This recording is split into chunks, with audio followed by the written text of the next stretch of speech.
92.5. Brooke and Jubal's second date update. I really want to help this dude out who's on the phone for the second date update today, except he won't tell me the complete story of what happened on his date. No. And it's rare you actually want to help somebody. Yeah, true. Both. Weird things. He left in the middle of his date to deal with something. And that's where he's being vague. He won't tell me exactly what it is. Jimmy, how you doing, man?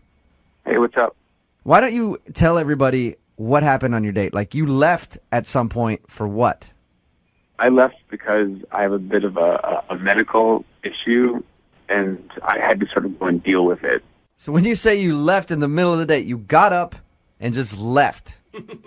Well, no, it's not like I just got up and walked away. Like I excused myself. I told her I had to go and deal with this thing, and I went outside. You can't give me a clue at all what the medical issue you had to leave your date in the middle of was for? No, I really want to keep that private. Did you give Marissa more information than we're getting right now? Yeah, I explained the situation to her, and she seemed cool with it initially, but when I came back, I don't know, her energy was different, you know. I tried to get things going again, spark the conversation, but it's just like we weren't clicking, you know. And then how was the date going up into tell us a little bit about what you guys did before you excused yourself for... Well, up till then, actually, the date was good. I'm born and raised in Seattle, but she just moved here. So I decided that I would show her some stuff that she hasn't done in Seattle yet. So I know it's going to sound kind of lame, but we rode the monorail. Okay, so touristy stuff. Yeah, so you rode 2 blocks on the monorail, and then you had a whole afternoon to kill after that, right? So. I know. It's just something everybody's got to do it once, you know. And it was great. It was a nice time, and then we went and we had sushi. Okay, and that's when your medical issue came up and you had to excuse yourself. Yeah. How long were you gone dealing with whatever your medical issue was? It was a while. It was 10 minutes, maybe 15. Okay. 10, 15 minutes, okay. Do you think that she believed you when you said medical issue, or do you think she thought you were lying and doing something else? At first, I thought she was cool with it, but when I got back, I don't know, she seemed kind of pissed off, and so it made me think that maybe she thought I was lying to her or something like that. I don't know. All right, and then how did the date end with you guys? We left the restaurant, and then we each got separate cabs. I gave her a hug, and that was about it. And I said, I had a good time, and we should do this again. And she said to text her, and so I have been, but she's not responding. Nothing. Okay, and how many times have you tried texting her since your date? About 4 or 5 times. Okay. So you think it's probably the medical issue thing? I don't know. Either she doesn't believe me, or it freaked her out, or I don't know. I really don't know. Since you won't tell us what it is, let me ask you: is it something that would gross her out? I mean, you got to give me a little bit. It's just that it's a private issue, and I just don't really want to say anything about it. I know it's weird because I'm talking to you on the radio and I'm talking to you. It's just, I don't know. I guess what I'm trying to say is it a normal medical issue where someone would hear something about it and be like, okay, that's understandable, or did you go oh, herpes are flaring up, I'll be right back? Please, the herpes. That would definitely mean you're not going to get a call back. Yeah. No, I can promise you it's not herpes. Now, if we get her on the phone and she tells us what it is, are you going to be upset? Well, I don't really want her to say. Okay. I'm hoping she'll respect my privacy, but yeah. Who knows, right? Well, if it's embarrassing enough, she'll probably say something. If it's embarrassing enough, you know how the second date updates work. We'll play a song, come back, see if we can get her on the phone and get your second date update, all right? All right, cool. Moving 92.5. Brooke and Jubal in the mornings. Second date update. Before we make the phone call for Jimmy, who's on the phone right now for a second date update. Jimmy, I got to ask you a question. Yeah. Are you an arms dealer? Uh-oh. Or perhaps an international drug kingpin? No. All right. I'm just making sure. Because he's very mysterious. Very mysterious. If you listen to the first part of the second date update, Jimmy met a girl named Marissa online. They had a pretty normal date. Nothing of note, except for the fact that he left in the middle of it to deal with a medical issue.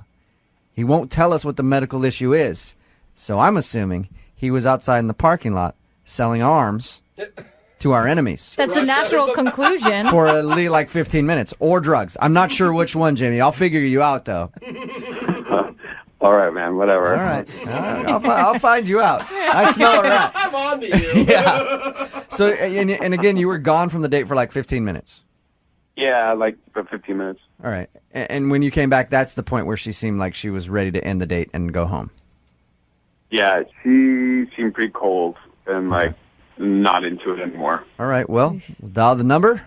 Hope she answers the phone. And if she does, maybe we can get your second date update. All right. You ready? Yeah, cool. Let's go. Here we go, man.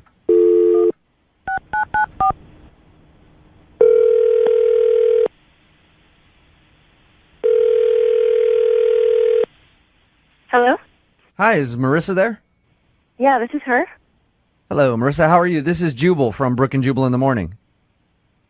Who? Jubal from Brooke and Jubal in the Morning, the radio show. Yeah, you are definitely a listener. Do you have a few seconds to talk to us? I'm sorry, what is this? Why are you guys calling me? I'm calling you because a listener of ours sent us an email about you. Really? Yeah, and they asked me to give you a call. Okay. His name is Jimmy, and you went out on a date with him recently. Oh, no. Okay, so you remember Jimmy. Oh, God, that guy. Yeah, that guy. All right. It sounds like you didn't have a fun time. It sounds like you didn't have a fun time with Jimmy. Jimmy had a great time with you. Oh. The reason that I'm calling is he'd love to see you again, but you're not responding to any of his text messages. Judging from your reaction right there, you definitely aren't doing that on accident. Nope, that's on purpose. Okay. Is there something that Jimmy did to make you not like him? Yeah, I guess you could say that. Is it the fact that he left in the middle of your date to take care of some sort of medical issue that he won't tell us what the medical issue is, but he described your date to us and said that everything went well until that moment where he got up, left, and came back 15 minutes later, and then you seemed kind of cold and upset. He told you all of that? Yep. But he said that he really likes you and would love to see you again. And if he can't see you again, he'd love to know why. Wow. Okay. Do you mind telling us what the issue is? What, his medical issue? Sure, I'd love to know. He won't tell me. Yeah, we're dying. If you want to tell us that, that's fine. No. Well, he never actually told me what the medical condition is, so I can't really help you with that. Damn. It's All good. He wouldn't Respect the man's privacy. I know, I want to know. He wouldn't tell us either. Is that it, though? I'm assuming that's what happened. I mean, we were having dinner, and I was telling him this story, and all of a sudden, he got really quiet and stopped eating. Okay. And I could kind of tell that he wasn't really listening to my story, you know? Mm-hmm. So he tells me, he's like, so, hey, I haven't told you this, but I have this, like, medical condition, and I need to leave. So I'll be right back. And I was like, okay. And he actually left the restaurant. He walked right out of the restaurant. And I was like, oh, my God, he's ditching me, you know? Yeah, he told us he went outside. But again, he wouldn't tell us what the issue was either. Yeah. So I told my waiter, listen, I'm not dining and dashing, but I'm going to leave my purse right here. My date just left, and I need you to find out where he is. So I went outside, and I was searching just everywhere for him, and then finally went around the corner. There was like this alleyway, and I looked down the alley, and he's sitting there with a homeless guy smoking pot. What? Wait, what? And I don't think he saw me, so I went back into the restaurant. So he took a weed break in the middle of your date. Yeah, and I was just like, this is the rudest thing that anyone's ever done to me. I mean, can't you wait till later? He was smoking it with some homeless dude? Yeah, he like bummed it from a homeless guy. It's weird. Like, it's almost like if he passed by, the guy was like, oh, man, yeah, I can't listen to this date anymore. I got to get outside and smoke with this dude real quick. Is that what it felt like to you? I was shocked. You know, it was the first date, and my date had gone and smoked pot in the middle of it. I felt like I was in the Twilight Zone. I was like, who does that? Yeah.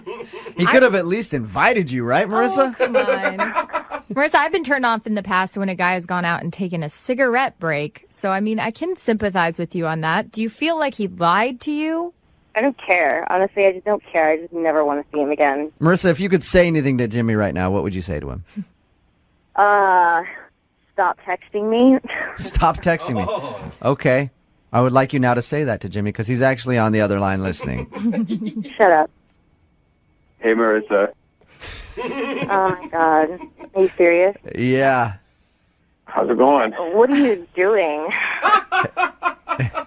Jimmy, did you leave your date to go smoke weed with a homeless dude? Okay, I did. Nice. But it is connected to a medical condition, and I didn't want to say anything, but Are you stoned right now, Jimmy? no, not yet. Not yet. Okay. So you smoke medical marijuana for a legit medical reason. Yeah, I have anxiety, Wait. and so that's what happened that night. Is she was talking to me, and I started to have like a panic attack in the middle of the conversation, and I had to go because I was getting like all sweaty, and I was like, I gotta go. Okay, well, who's the homeless guy that you're smoking it with? Yeah. How does he fit in? I don't know. He was actually really cool.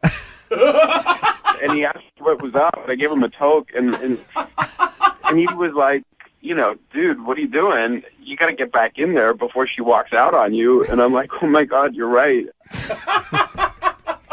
Well, is Marissa even on the phone? Marissa, are you there still? Yeah, I'm here. Oh, okay. I thought you had hung up. So what do you think of Jimmy's story? Jimmy, you could have at least just told me what you were doing. I would have understood, if that's what you needed to go do. Instead, you just, I had no idea if you were even going to come back. In hindsight, you're right. I was just, in full panic, though, and I didn't know what to do because I really liked you, and I think that kind of made me nervous. And I'm sorry. Well, lesson learned for the next date you go on, if there is ever one. Oh, that sounds like you don't want to go out with him again, Marissa. Come on. No, I don't trust him. I'll pay for a second date. Will you go out with Jimmy one more time? We'll pay for it. No, it's not happening. Weed and everything. Yeah. Come on. I'll pay for it all. You can get in on the action Yeah. this time, too. There's no way I can get you to go out with Jimmy again? Yeah, I'm just not a guy to leave in the middle of a first date to go smoke with the homeless. Weird. I guess there's one girl out there who doesn't like that. Dude, I learned a lesson today. Yeah. Sorry, Jimmy. Oh, well. Hey, you guys want to, hang out sometime? No, dude, I'm not hitting off a homeless guy's pipe. Hey, I'm there, bro. Hit me up. Oh, gosh. Brooke and Jubal in the morning.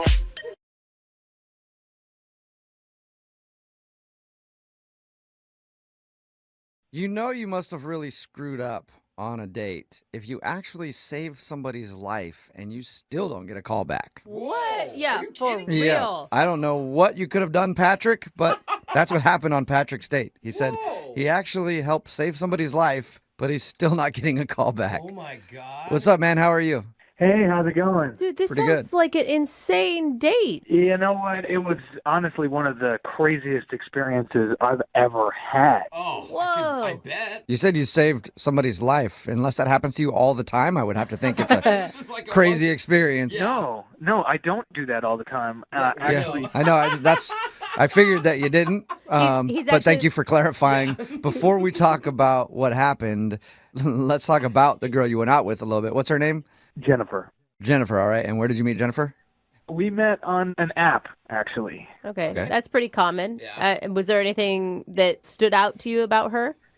I mean, she'd actually done a couple of triathlons, and I used to do some, and we just kind of got going back and forth about our training routine, and we just kind of hit it off, and we had some common ground. Okay. That's always nice. It gives you something to talk about, at least to get things rolling. Yeah. I mean, she's actually really accomplished, so I just, kind of wanted to impress her, but wanted to not act like I was impressing her kind of thing, Okay. So I want to get to the part where you saved somebody's life because I'm curious about that. But did you have a good time with her? What'd you guys do? Well, she was awesome. I made restaurant reservations Oh, nice. at this super fancy place. Oh, so you wanted to impress her if you're making reservations at places like that. I did, and I had just gotten a promotion at work, so I was actually kind of spoiling myself. Nice. I just had a good feeling about this girl, so yeah, I plopped down for this. Okay. And it was going really well. I had actually done some training beforehand that day, so I had forgotten to eat in between my last training and meeting with her because I was kind of running over there. Oh. And, so by the time we got to the restaurant, I was super hungry. Yeah. Your stomach's like eating itself. Please. Yeah. Yeah, it was doing a lot of the talking for me, unfortunately. Okay. Oh, were you okay. hangry? Were you like hangry and upset with her the whole time until you ate? You know what? I get a little more zenned out, like before the hangry happens. I was getting to the hangry. Okay. But, when I get food in front of me, sometimes that need just kind of takes over. Oh What'd you my do God. to your food? Yeah. Well, I have a very personal relationship with it, we'll say. What does All that right, maybe mean? that's the reason I you're don't not getting get the call it. back. Oh I my mean, if you're God. doing what I think, what it sounds to me like you did with your meal, I wouldn't call you back. It sounds like you shouldn't be doing that in public spaces, whatever it is. You need to only eat in private. I just need to chew my food a certain amount of times before I swallow it. I was taught at a very young age that you have to chew your food or you won't be savoring it. You count while you're chewing. It's sort of a rhythmic thing. Interesting. So it's more of like a 1, 2, 3, 4, 1, 2, 3, 4. Oh. Okay. Okay. All Wait, right. are you able to multitask and, I don't know, have conversation while your rhythm chewing is going on? Absolutely. I've actually we talked about the triathlons. I've done it on the bike a few times. Oh, chewing while you're... I still don't know what we're talking about. Yeah, neither do I. Those little gummies that they give you for energy as you're going down the final stretch. You run out of energy and you have to eat these chewy gummy things, and it's actually the perfect way to rhythmically pump with the bike as you're chewing your food. So Okay. Well, rhythmic pumping was not where I thought this conversation would go. Or what it usually means on a date. Yeah. What about the part where you saved somebody's life? How did that happen? Right. So we pay the check, we leave the restaurant, and we see this commotion gathering about a half a block away from the restaurant on the sidewalk. And we just kind of didn't think of anything of it at first, but this commotion started growing. Somebody was yelling, "Help." Oh, no. So we walked over to see what was going on. And there was a man on the ground that had collapsed. Oh, no. And was not breathing. Coincidentally, at my work, I just got a promotion, so I had new responsibilities, and they trained me in CPR. So that's crazy. awesome. I told you this was one of the most insane experiences I've ever had. And so did you actually do CPR, or did you screech and run away and forget everything you learned? I did everything that I learned the previous day. That's great. And it took a couple of times. I had to go through it. I hate to say it, but I had to give this guy mouth-to-mouth one time. It's saving a life. It's okay. Yeah, I think it's all right if you're saving somebody. I hope so. I mean, if you can't kiss a dude when you're saving his life, when can you? I know. I don't think On it's a date, kissing. when you're on a date. Oh my God, are you guys that scared of male-on-male touch that you So- consider it kissing? Did it work? I was able to revive him, and Wow. when he opened his eyes, I can't remember a more important thing that I have done in my life. That is really beautiful. That really is. I mean, timing, right? I mean, it's just one of those once-in-a-lifetime things that I don't know will ever repeat itself. So Okay, and what'd your date think? we had a really great conversation and a really great time, but this was a moment where we really saw each other. That's deep. That's really intense. Yeah. Sounds like it was more of your moment than hers, though, because she's not calling you back. Either that or it was her moment and she freaked her out. I wish I knew. We'll play a song, come back, and get your second date, and see if we can figure out why she isn't calling you back, okay? Sounds good. All right, hang on. Right in the middle of a second date, and if you're just joining us, Patrick is on the phone, and he wants to call Jennifer. They went out for dinner, but he ended up saving somebody's life after the date. When they were leaving, apparently a man had passed out outside the restaurant, and Patrick performed CPR on the dude and then revived him. Yeah. And Patrick, I was thinking about it. And if we find out that like you set this whole thing up What? to look like a hero on That your didn't first even date, cross my mind. I got to tell you, I would be so proud of you. So proud. I don't know about everybody else, but I will be so proud of you if you set that up.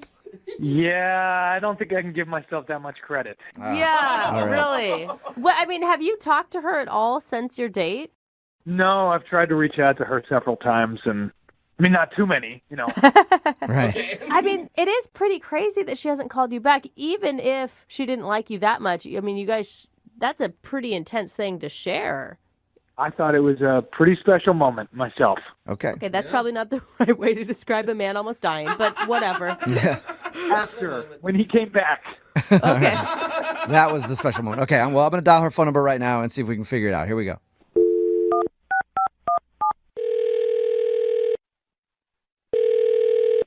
Hello, Hi, is this Jennifer? this is. Jennifer, how are you? This is Jubal from Brooke and Jubal in the Morning, the radio show. Hi, How are you? I'm okay. Okay. Cool. Cool. Well, have a good day. No, don't hang up. I'm just confused. Sorry. What are you confused about? Well, Like, why are you guys calling? Oh, okay. I can help you with that Okay, if you want. please. I'm calling you today because one of our listeners sent us an email about you. About me? Mm-hmm. It got even more confusing just now, didn't it? Yeah, it did. Well, we do a segment on our show called The Second Date. That's where if you go out on a date with somebody and end up not calling them after, they can email us and we'll get you on the phone and try to find out what happened. So Patrick emailed us and asked us to call you. Okay. Mm-hmm. And he told us about your date, even the part where he said he saved a dude's life. yeah. And he also told us that he's tried to reach out to you a few times, but he's heard nothing. Yeah. This is crazy. Okay. Yeah. Your date sounded crazy. It was crazy to say the least. Yeah. The CPR part was insane. Okay. I guess the question we all had is, how do you go out on a date with somebody and they actually end up saving someone's life and then you don't call them back? Was he that bad? Yeah. Wow, it makes it sound terrible. I don't know. I guess, like, I think Patrick's, nice, and obviously, like, him saving that life was, like, really, I don't know what to say, like, heroic and great. But, like, I just didn't feel like he was a match. I don't know. Just no chemistry or what? I mean, there was chemistry, but, like, honestly, okay, I don't know. I'm just going to be honest, I guess, since we're doing this. Like, I was just driving home, like, he got me an Uber, and, like, at first I thought it was, like, really great that he gave CPR to the homeless person, and, like, I mean, he saved a life, so that's amazing, but I just, like, realized that he, like, gave CPR to a homeless person, and you think that they should all die? What? Yeah, wait, hold up. Different. Whatever you like, the way you just said that made you sound Yeah. totally and completely evil, heartless. I'm not sure which. Yeah. oh my God, no, that's not what I meant. He revived a homeless person and they're a scourge on our city, and I don't know why he would do that. No, okay, what I meant was that, like, I just feel like a lot of homeless people probably have, like, some diseases. And What? yeah, and I just kind of felt like if he, basically kissed a homeless person like that, like, he probably got something. And I just, like, I've had friends, I don't know. Are you Okay, freaking kidding me? Oh my So you feel like he's dirty now? What is your problem? I mean, I don't know what to say. Like, I'm just being honest. I just feel like he probably has something, and I don't want to get it. Okay. Okay, hold right. up. You're You sound honest? like, one, the least medical person ever. Okay. And two, that is, I mean, those are so many, like, maybes, what ifs. I know, but it's enough, I guess, for me. I don't know. What do you think he has? I have no idea. I would start with TB. What? Oh my God, And then I you would guys. work back from there. Probably one of the Oh my hepatitis. God. Yeah, at I'm least a dying right hepatitis, now. like A, B, or C. I don't know. They might even have a new one. Who knows? No. So wait, hold up. If he hadn't been there and you walked out and you saw a man unresponsive on the street and you judged him as homeless, even though you'd actually probably don't even know that he's technically homeless or not, you wouldn't save them for fear of getting a disease? I in that situation, I don't think that I would like be able to just jump right in and like save a life. Like, so I just think in general, like I would be too. I wouldn't know how to do that, and so I just think that it's a moot point. Okay. Oh, man. But bottom line is the reason that you didn't call him back is you think he might have contracted something from a homeless man. Wow. Yeah. I don't know how many times I've heard that after a date. That's been a lot of reasons that I haven't gotten a call back. Yeah, but you're contracting things is for different reasons. Jennifer, I do need to let you know that Patrick is on the other line listening to this conversation and wants to talk to you, though. Okay. Patrick? Yeah. Hi. Hey. I don't think I know what to say. Yeah. Sorry. I'm just, you know what? I mean, I gotta just say, I'm in shock. I can't believe that you would think that. Are you like in nice shock? Because I'm in like furious shock over here. I don't know. I mean, I'm actually just kind of confused because from your profile and from the conversations we had before and during our date, you seem like a really educated young lady, and I'm just confused. I'm just confused that you would think that I could contract a disease from a brief encounter with a man's mouth.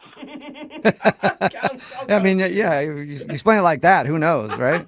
I had to give him mouth to mouth. He was not responding to the initial CPR that I was giving him, so I had to do what I did.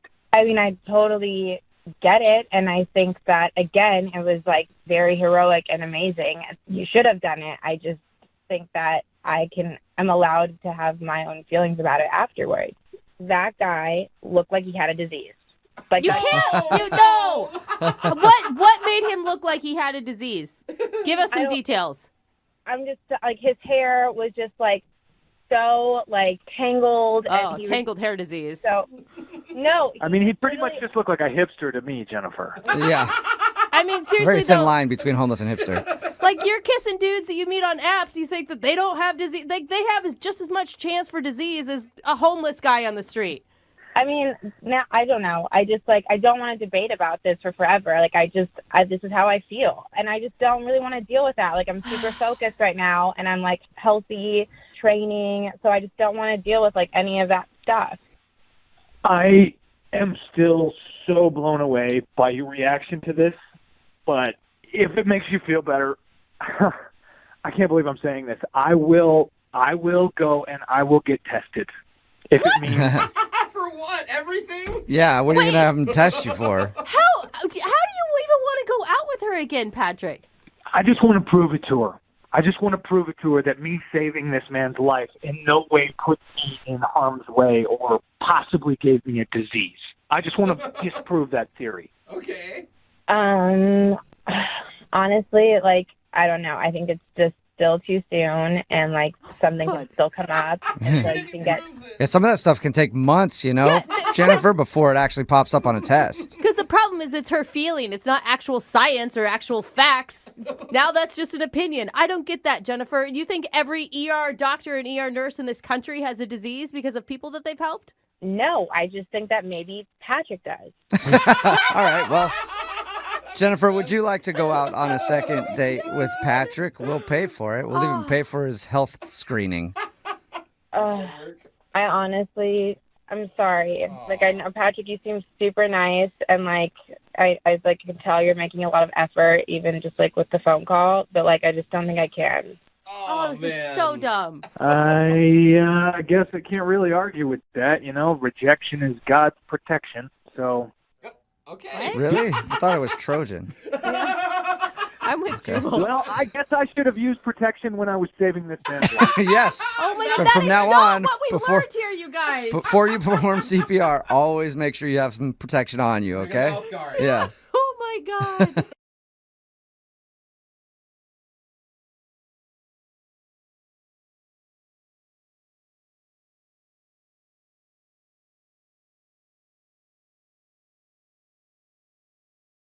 We're right in the middle of a second date, and if you're just joining us, Patrick is on the phone. And I'm really surprised that Patrick is not getting a call back from the girl he went out with. Her name is Vicky. Because on his first date, he gave her the old green thumb. That's right. So what girl can resist? For all you perverts out there that are thinking about what the green thumb could be, you're exactly right. No! He gave her a plant. Well, he didn't actually give it to her. He brought a plant on his first date because Patrick says that he's not the best conversationalist when it comes to the ladies, and he gets a little nervous. So he brings a plant along with him as an icebreaker. Then they can start talking about the plant, and hopefully it leads to other things. Patrick, you are a sweet underdog in this story, and I really, really hope that there is a reasonable explanation for her not calling you back. Well, I hope so too. Thank you Yeah. for one person being on my side. I'm on your side completely, man. I really want you to get another date with her. Okay. Well, I'm going to dial her phone number right now and see if we can figure out why she's not calling you back, okay? Super. Here we go.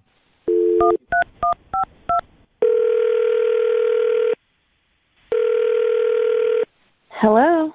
Hi, may I speak to Vicky, please? This is she who's speaking. This is Jubal from Brooke and Jubal in the morning. How are you? I'm sorry, who is it? Jubal from Brooke and Jubal in the morning. Does that mean anything to you? Like the radio? Yeah, kind of like it. Or exactly like it. Yeah. Okay. Have you heard of our show before? Yeah. All right. Cool. I'm really confused right now. Well, let me help you out. We recently got an email from one of our listeners, and it was about you. Whoa.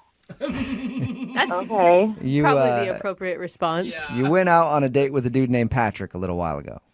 Oh, gosh. Come on, Patrick the plant guy. I know, Pap. Okay, well, Patrick emailed us because he said he really enjoyed your date, but now you're not calling him back. So he thought maybe we could get you on the phone and find out what went wrong. Wow, okay. I'm hoping that you just have like a reasonable excuse. Like, you've been out of town for work. Patrick was a great guy. You're ready to give him another shot. Not quite. Oh, really? So what'd you think of Patrick? He was really nice. I mean, he's pretty awkward, but he means well. Yeah. Okay. Those are positives. So nice overall, though. Yeah, sure. Yeah, sure. Can I tell you what he told us about your date, and then you see if you agree? Please. Okay. So he said that when you guys went out, he took a plant along with him. Mm-hmm. And he does that so he can have an icebreaker to start a conversation. He said that it made you laugh. Like, I mean, who wouldn't laugh at that situation? I was laughing, but I think it was for a different reason than he thought.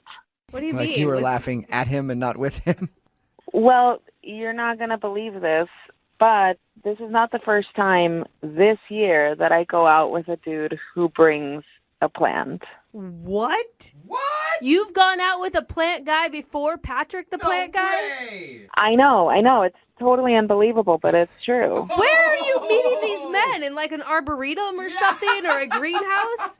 No, I was completely shocked, and then I realized what was going on. Where you must be putting some sort of bring a plant on the date vibe out. I don't know. What was going on? So after the first time that happened to me, I was really weirded out, and then I thought, well, that guy's just a creep. So I didn't think about it any further. But then after Patrick did it too, I was like, something's going on. I got to figure it out. Yeah, what's this horrible trend of dudes taking plants on dates? So after I went out with Patrick, I got home and I Googled it. And sure enough, I found it on a dating blog. I guess it's a way for guys to break the ice when they're out with a girl. Really? Oh, Wow. It's like a self-help type thing? Yeah, I mean, this is for guys who really have trouble talking to women who get like sweaty hands, and I guess it's supposed to help. Oh, That's so sweet, though. So now there's a new trend among guys that I haven't heard of yet of bringing plants with you so that you can talk to your date. Oh, no. Yeah, and he even used some of the suggested moves that I read. So I think that's when I was like, okay, no. What are the suggested... Wait, you have to tell me what the suggested moves are. Well, one of them that I read was to order a beer for the plant and then pour it in, and sure enough, he did. So he's stealing all of his moves from this dating blog. So good, though. I mean, it just wasn't original, and I Yeah. just wanted him to be himself. And you run the risk of getting that plant hammered, and we know how mouthy they can be when they're drunk. Handsy, too. Overall, it was just kind of disappointing because I want to get to know someone for who they are and not someone who's just putting on an act. Yeah, but you Right. gotta give him some credit. It wasn't like an act to get you in bed. It was an act to break his own weird anxiety stuff. I mean, how do you know that he didn't want to get me in bed with the plan? Well, Or was it an eggplant that he took with him? Because if it was, Dude, that means business. that would have been amazing. I just thought it was really weird. Yeah, it is really weird. It's weird that you went out with two guys who It did is. this. 2 plant guys. Lucky me. Yeah, and it's even weirder that one of those guys is actually on the phone listening and wants to talk to you. And that guy is Patrick. No, he's not. Yes, he is. Hey, Vicky. Oh, no, come on. So you figured me out, huh? I sure did. I mean, you know why I did it. Just anxiety gets to me, especially being on a date with someone as beautiful as yourself. Aww. Aw. Well, that's nice. Come on. That's really nice, but I just wish you could have been more genuine instead of following instructions from a blog. Well, as a matter of fact, the blog did say to use a different type of plant, and I just went with the one that I felt comfortable with. Oh, look at that. The comfortable plant. Yeah, so he put his own spin on it, Vicky. I mean, it's not the type of plant, it's just the plant. See what's going on here? We're still talking about the plant, Vicky, just like the date. Oh, you are smooth, Patrick. Right, and that was the problem, that I wanted to get to know you, not the plant.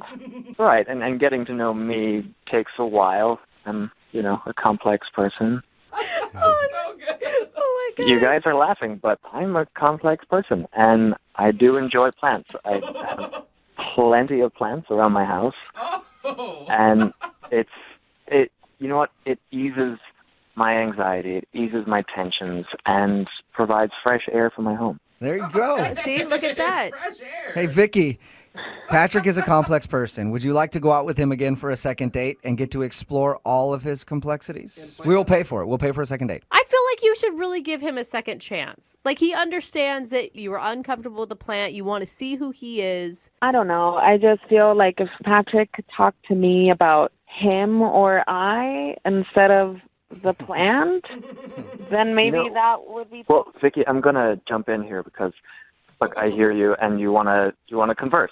So something you didn't learn about me on the date is that I'm actually a pro yo-yoer. Wow.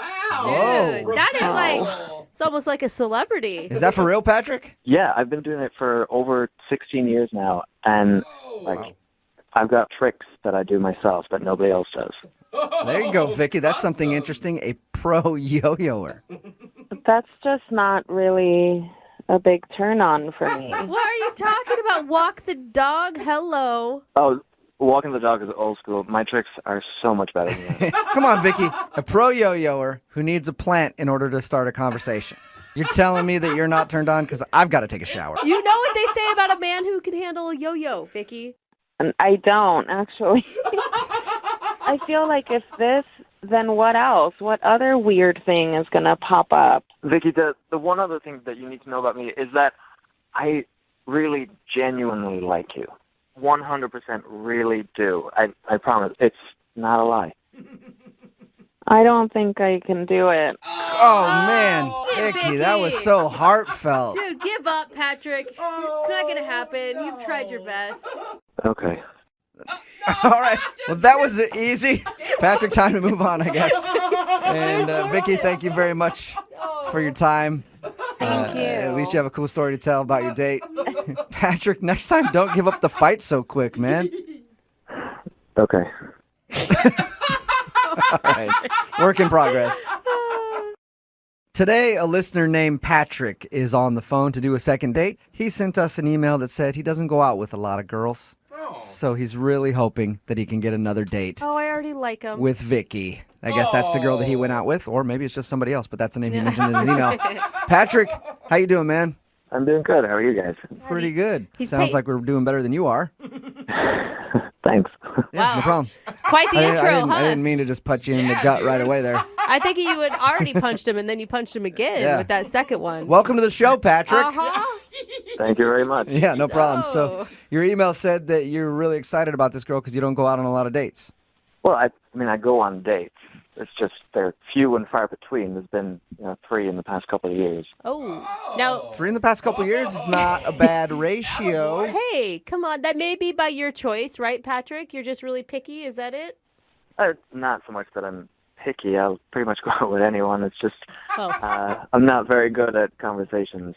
Oh, all right. So you clam up a little bit when it comes to going on dates.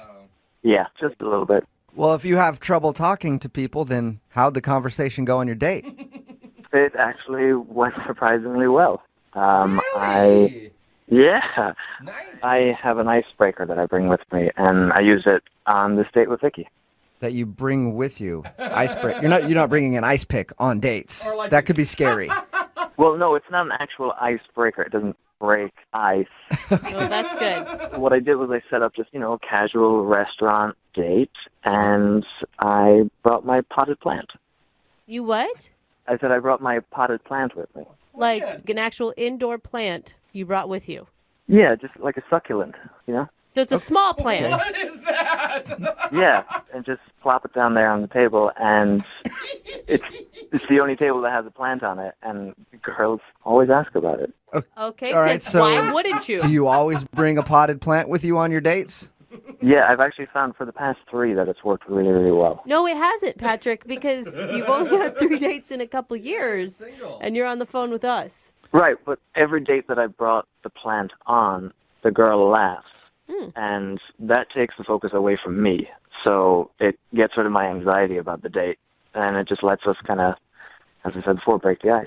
I will say, at first, I was pretty judgy, but when you paint it like that, the plant sounds like a good idea. Yeah. Kind of works. It really works. We talk about watering it, playing music to the plant, pruning it, and like how the greenness in the room just brings out a happier mood for people. We end up talking about the plant for the entire date. Okay, so it's sort of like you bring your own wingman, except your wingman is a plant. Oh, good analogy. Yeah, you could say it's like a wingman, but I think it's much better than a wingman because it allows me then to control the conversation and there's no blocking going on from the plant. Yeah, that's true. true. And when you wait, though, they're going to develop someday, and they're going to be able to steal your girl. You never know. I hope not. I mean, the plant sounds great in the initial, break the ice moment, but when you say that you talked about it the entire time, was she able to learn about who you were as well? Yeah, so, as we're talking about plants and plant facts, I get to put in little bits of information about myself in there, and, as it relates to the conversation, that's when I can talk about myself. So you're like, you know who else loves water? Yeah. This guy. You can't get enough. Yeah, I mean, more or less. Okay. Yeah, exactly. All right. How did it work then? So the date, you guys obviously had a conversation a lot about the plant, but what happened at the end of the date? Well, at the end of the date, I decided to just, I kept the whole plant thing going, and I ordered an Uber, and I put the plant in initially as a joke, and, tucked it in, put a seatbelt on it, whispered to the plant, and then I said to her, oh, well, time for the plant to go home. And she laughed. She thought it was funny. Oh, that's awesome. It is funny. But then I was like, oh, if the plant goes, I have to go too. So, and that's kind of how I wrapped it up. All right. Okay. Did she seem like she wanted to hang out longer without the plant? I don't know. It was really difficult to read her towards the end. But she did give me a hug.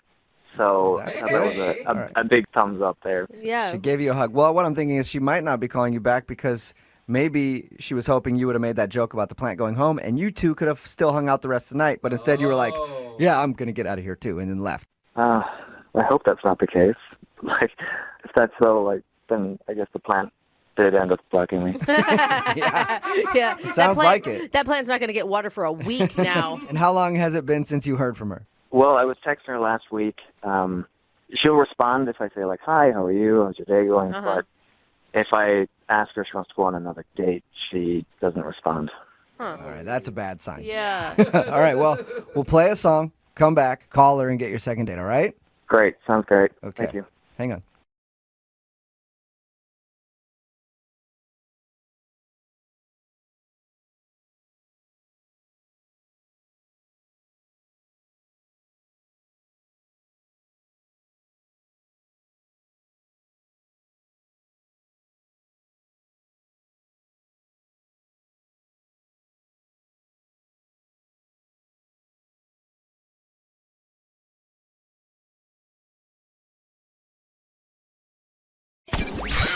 92.5. Brooke and Jubal's second date update. Second date. Am I late? I don't. Maybe I am, but I tried it and I cried and you lied. Now I vape. Flavors. Grape. So desperate, so sexless. In fact, I'm so whack. Fade to black. Thank you. Did we snap? Thank you. Snap, right? Thank you very much, everybody. That was slam poetry. Why man. did I start today's second date update with a beautiful poem? Well, because I'm a poet. Yeah, obviously. And also, so is Mark, who's on the line for a second date update today. That's how he says he met the girl that he wants to call today at a poetry reading. Mark, were you impressed by my work, sir? You know what? Not half bad. Thank you very much. And you're a liar already, Mark. So, your email said that you're a poet, huh? Yeah, I'd like to think so at least. That's awesome. Are you able to make a living doing that? Oh, no, not at all. But okay. I go to, no. Oh, okay. But I go to open mic shows and whatnot, get to meet new people. It's a lot of fun. Yeah. Okay. Most of us really artistic poets aren't recognized until after our death. Exactly. So we've got plenty of time. Yes. So, So how did you meet the girl that you want to call today? You met her at a poetry reading? Yeah, I was at an open mic, and I was reading a few poems, and one of them, the last one, got really well received. I got a really great applause from it. So that was exciting. Cool. What was it about? Well, the one that people really liked was about a breakup I had a couple of years ago that was more of an event, really, than a breakup. Was it sad or was it empowering? What was the tone of your breakup poem? It was sad from my end, but no, she came over livid, and I guess the climax of it was that I had a large candle in the middle of my coffee table that was lit, and she was so mad that she took it and threw it across the room, and it smashed on the wall. Whoa, that's crazy. Cool. You don't realize this wax is really hard to clean up. Yeah. So you read a poem about this breakup, and that's what attracted the girl to you? I guess so. She came up to me at the bar and said, I really, really enjoyed it. And I thought that was great that she liked it. Hey, there's nothing better than bonding over some crazy ex stories, because that's just what it sounds like to me. Exactly. And what better way to talk about it than through poetry? Yeah. Right. All right. So did you guys hang out at the bar for a little while? And yeah, we hung out there for a little while, and I asked her if she wanted to go grab a drink somewhere else. We went across the street to a bar that she liked and had a couple drinks, and it was going really well until I was trying to compliment her, but it's so boring to hear oh, you're gorgeous, oh, you're so smart. I feel like women hear that all the time. No, not enough. Never enough. Not enough. Yep. But continue. Well, I should have gone simply, because the compliment I went with, and I stand by it. Let me say first, I stand by it. Okay. I told her that she is beautiful like a snail. That's terrible. Yeah, that doesn't sound like a compliment. But I explained myself. I said snails, in my mind, are beautiful creatures because they have this, gorgeous, exterior that, keeps them protected, but on the inside, they're very, soft and vulnerable and beautiful in a way. Yeah, I think maybe you could have gone with something else. And, you don't know her well enough to know that she's vulnerable on the inside either. Well, aren't we all? That's what I was going with. I think so, yeah. We all have a very deep, tough outer shell, and then once you get through that, we have these slimy little insides that if you sprinkle some salt on it, we wither up and die. Not exactly, Jubal. I see where you're going, but that's because we connect on a different level because we're poets. Oh, right. Absolutely. Yeah, so she wasn't wooed by you comparing her to a snail. I guess not. It's better than a slug, I think, but not that different, really.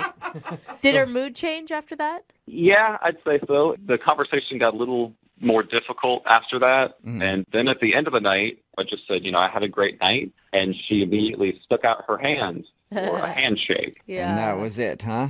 Well, she did give me her number, which was, encouraging. Right. But that was before I called her a snail. I told her she was beautiful like a snail. Beautiful like a snail. That's what I mean. So you ended it with a handshake. Yeah. Well, okay, we're going to play a song, Mark. Oh, no. And then we're going to come back. I got nothing, Mark. Do you have anything that will rhyme for me? Bong. Song bong. We'll come back and right the wrong. Oh, that's good. Oh, I like that. Right the wrong song. Like that. All right, we're going to play a song, Mark, and then we're going to come back and right the wrong. There it is. Off the top of my head.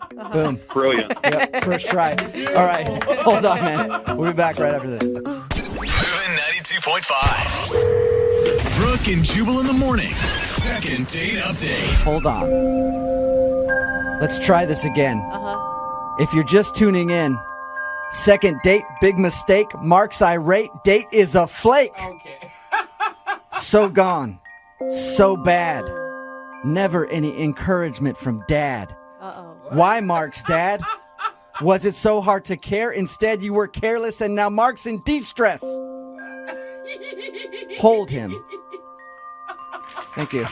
Thank you very much. I don't know. That sent chills down my spine. It's very deep. Very deep. God, Mark's dad. That's what the real mystery Well. we should be solving right now, not this date thing. What it all came down to, I think, in that poem right there. If you're just tuning in for today's second date update, Mark is on the phone, and Mark is a poet. He met the girl that he wants to call today at one of his poetry readings. He goes to open mic nights a lot, and she came up to him after he was done and really liked one of the poems that he read about his crazy ex-girlfriend.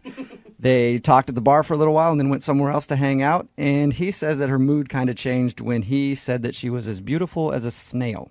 Yeah. Right? He was trying to say that she was like hard on the outside, but soft on the inside like everybody, but he thinks she didn't really like that very much. He ended the date with a handshake, but has her phone number and has tried to reach out to her, and she hasn't responded to anything. Mark, do we need to talk about those issues with your dad first, or do you want to just do the second date? Yeah, I think that's a longer show than this is. Okay. I'm just glad he's not in tears over the whole thing. Well, dial her phone number right now, get her on the phone, and see if we can figure out what went wrong, all right? Great. And I'll stop with all the bad poetry. Will you, though? I don't think you will. I Well, don't trust you at all. I can't make that promise. Yeah. I found a new passion, Mark, because of you. It's burning inside. Yeah. All right, I'm going to dial the phone number to see if we get her on the phone. Here we go. Oh, Mark, I never even asked what her name is. What's her name? Oh, it's Lizzie. Lizzie. Sorry, I was so wrapped up in my own poetry, I forgot to ask. All right, I'll dial Lizzie's phone number right now. Here we go.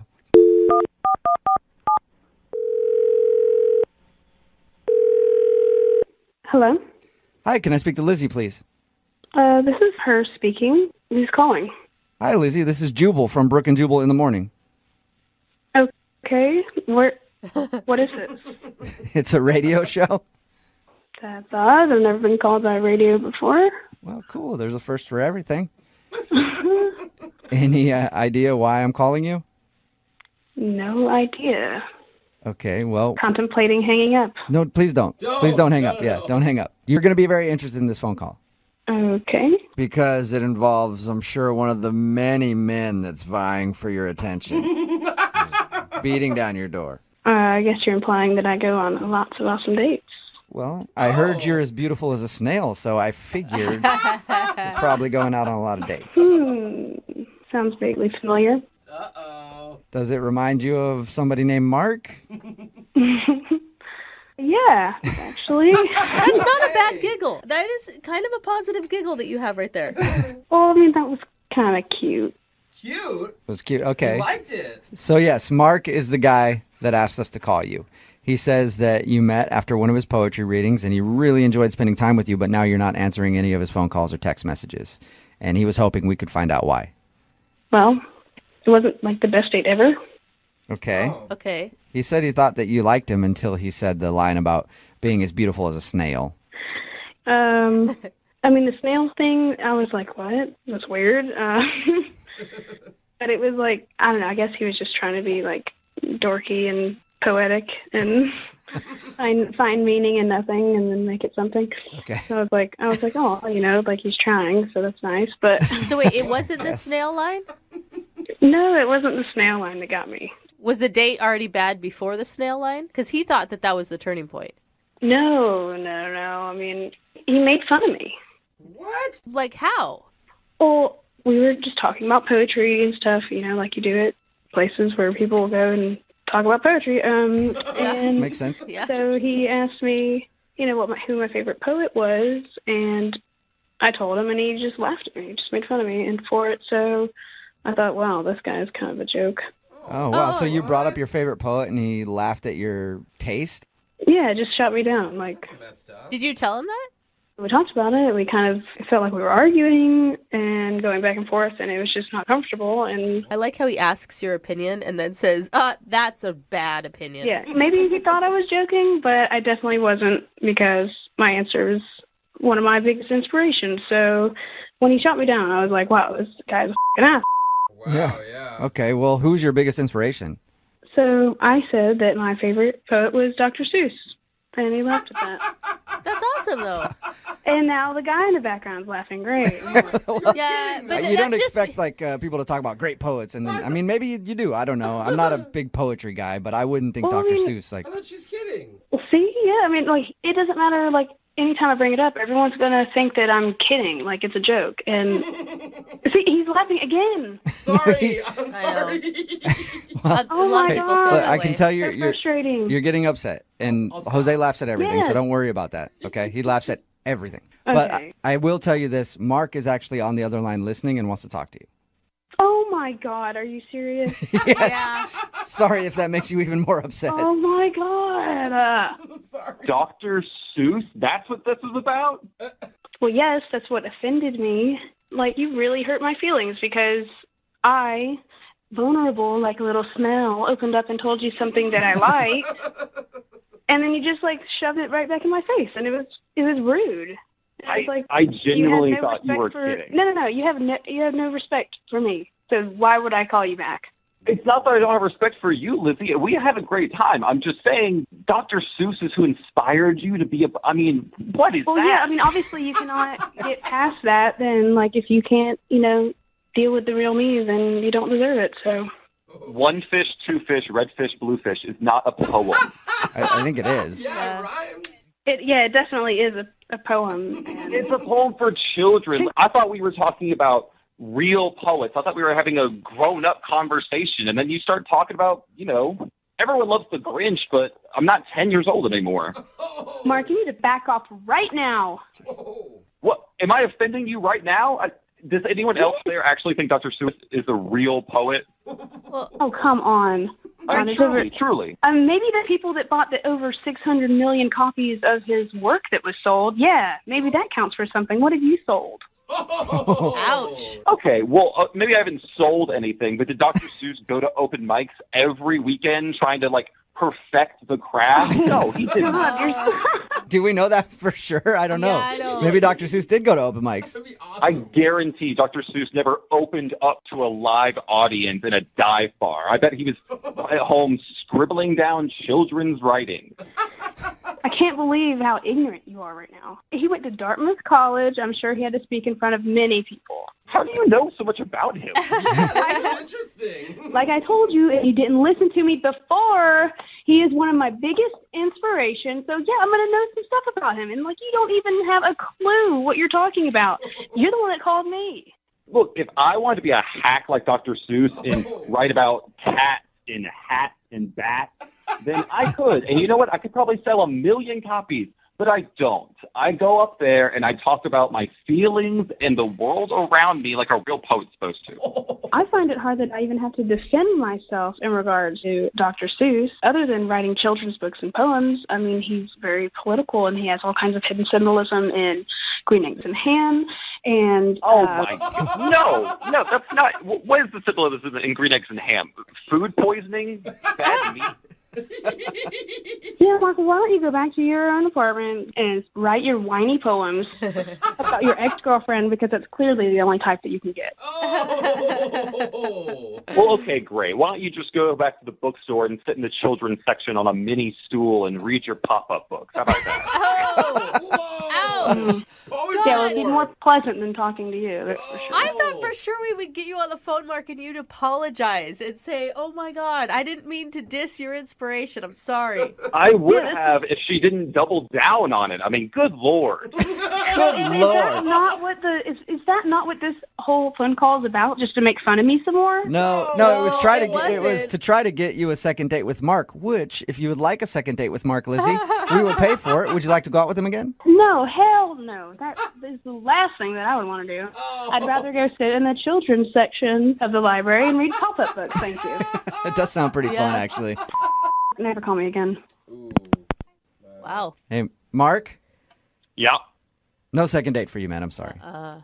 Yeah, it didn't sound like it. But I did, in that time, write a poem about it if you want to hear it. I No. I would love to. No. Don't put me on the spot like that. I didn't actually have anything prepared. Oh, that's disappointing. Brooke and Jubal in the morning. Judging by the text messages we're getting in at 78592, it's official. Dr. Seuss is a real poet. I think so. If you missed today's second date update, that was taped when Brooke was still here. She's out on maternity leave. Jackie is filling in. But Mark wanted to call Lizzie. They met at a poetry night, open mic night. She was there, saw him performing, and liked him. So they hung out a little bit, and she wasn't calling him back. Why wasn't she calling back? Well, because he was very offended that she said her favorite poet was Dr. Seuss. And then people get offended. Yeah, just went on to rip her about her tastes in poetry. Just like, you don't understand what a real poet goes through. I think he even said the line, did Dr. Seuss go to open mic nights every week and work on his poetry? I doubt it. He didn't have to. And Dang. It's like a hardcore poet. Yeah, everybody texting in at 78592 can't stand this guy and said he's super pretentious and she shouldn't go out with him. And she decided to not go out with him again. Good. Unfortunately, because I think they would have made a great couple. He could have really taught her a lot about poetry. Remember, if you want to do a second date update, all you have to do is email the show, and we will call the person who didn't call you back. But you should know if you're out with someone who's a poet and you bring up Dr. Seuss, that's the reason they're not calling you back. Moving 92.5.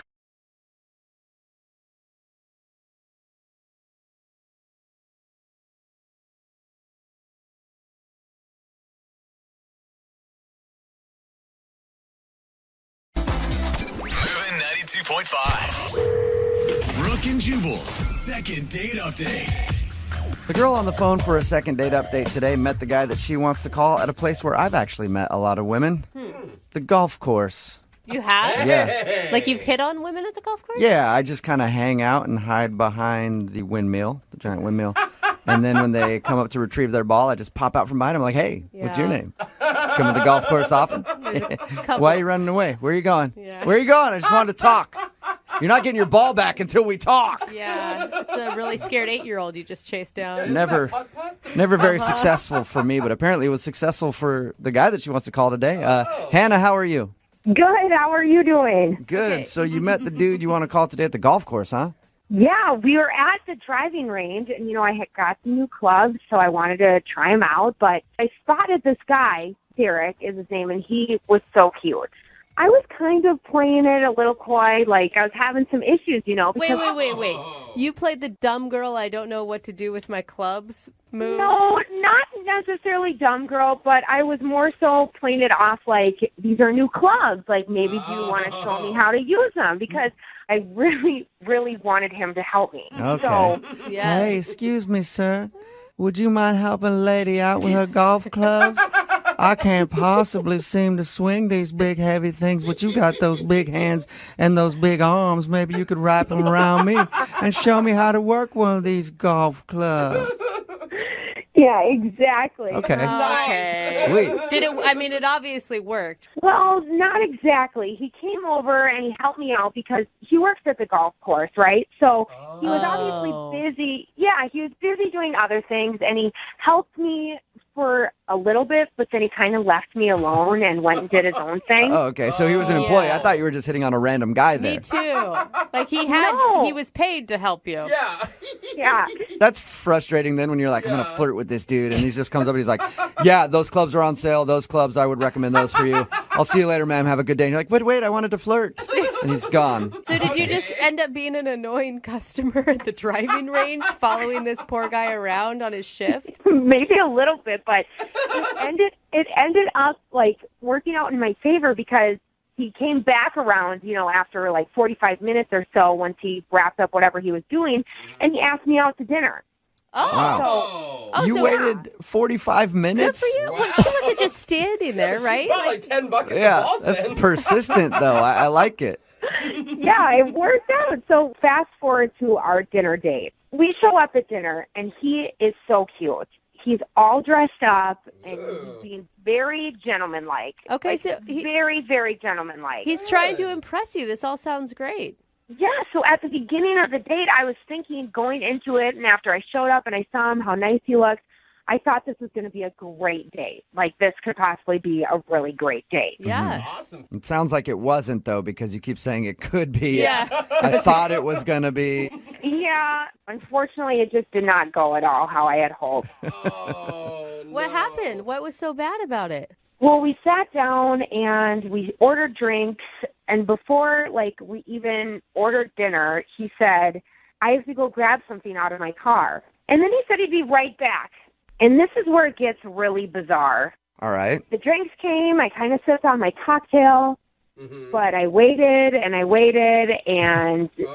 he never came back. Oh, no. He ditched you in the middle of the date? It wasn't even in the middle of the date. It was right at the beginning of the date he ditched me. Dude, that is so messed up. I don't understand how people can do that to other people. Did you at least drink his cocktail, too, to try to numb the pain? I wanted to, but no, I didn't. I was actually just so bummed because I didn't even know why or what happened because I thought the date was going to be so great, and then he just literally left. How long did you wait? I waited about, I would say, 25 minutes. Oh, wow. That's about right. Yeah. I mean, once you get to 15-minute point, you're thinking they're gone, and then by about 30 minutes, you know that they left you. Like, at first, I thought it was weird after even 10 minutes of it, but I just continued to sit there. You know, I didn't really know what he was doing, but he just never came back. I mean, what was going through your head? A lot of things. Maybe he, like, was smoking a cigarette or I don't know. But then after, like I said, that 10-minute point, I just started to get really bummed out because I kind of got that embarrassed feeling like, is this really happening to me? So did you actually eat food at the restaurant or did you just cash out and go? No, I cashed out and went. And I actually had to pay for the drinks, too, which was embarrassing. Oh, man. That Why do you sucks. think he would do that to you? I honestly don't know. I thought things were going so great. We had great conversation for the first, like, couple minutes we were there, but then he just ditched, so I have no idea. That's why I called you guys. Did you text him while you're waiting at the table? Like, hey, what happened? Where are you? I didn't text him within the first 10 minutes, but then, you know, after that, I just shot him a text because I started thinking, gosh, what if he, like, passed out or something? Right. So I texted him and I said, are you okay? And he never responded after that. Are you pissed? I'm pissed for you. I don't think people should disrespect each other in that way. I'm really pissed off about it, but I think and more so I'm just, like, really bummed out that it still happens that way because I thought he was a great guy, you know? Yeah, and he obviously liked you because he came and asked for your number. That's what you said, right? Yeah, and he asked me on the date. I didn't initiate that. Well, he did. All right, well, we'll play a song, come back, call him, and figure out why he ditched you in your second date update, okay? Okay, thank you. Okay. Moving 92.5. Brooke and Jubal in the mornings. Second date update. If you're just joining us for today's second date update, Hannah is on the phone and she wants to call a guy named Derek. Now, before we make the phone call and find out what went wrong on their date, I think it's time for a little bit of positivity training for Hannah. Hannah, I want to help you be more positive about something, okay? Okay. So your date left you like a couple minutes into the date. As soon as you guys sat down, ordered something to drink, he said he had to go to his car and then took off and you haven't heard from him, right? Right, exactly. Okay. Positivity is all about switching your focus, okay? Instead of saying that you got ditched, we're going to say you're just a master at speed dating. And that was a very good speed date that you went on. So, yeah, so that's what it was. You didn't get ditched. You're just good at speed dating. That's all. It made me feel better already. Oh, my God. Awesome. Well, I'm glad I could help. I do want to know, though, why are you even giving this guy any more energy? I mean, he's obviously a jerk to leave someone that soon into a date. I really just want to know what happened, like why he left, what his reason is. Not that I want to give him another chance. I just want to know why the hell he walked out on me. If he has a really good explanation, will you give him a second chance, or is it just strictly that you want to find out now? Right now I'm leaning more towards no, because he could have reached out to me this past week, texted me if something serious happened. So it's going to have to be a really, really good excuse for me to give him another chance. Maybe he was kidnapped and we're actually going to talk to the people holding him hostage right now. That would be something. Yeah. Not even that would be a good excuse. That'd be something. All right. I'm going to dial his phone number right now. Here we go. Thank you.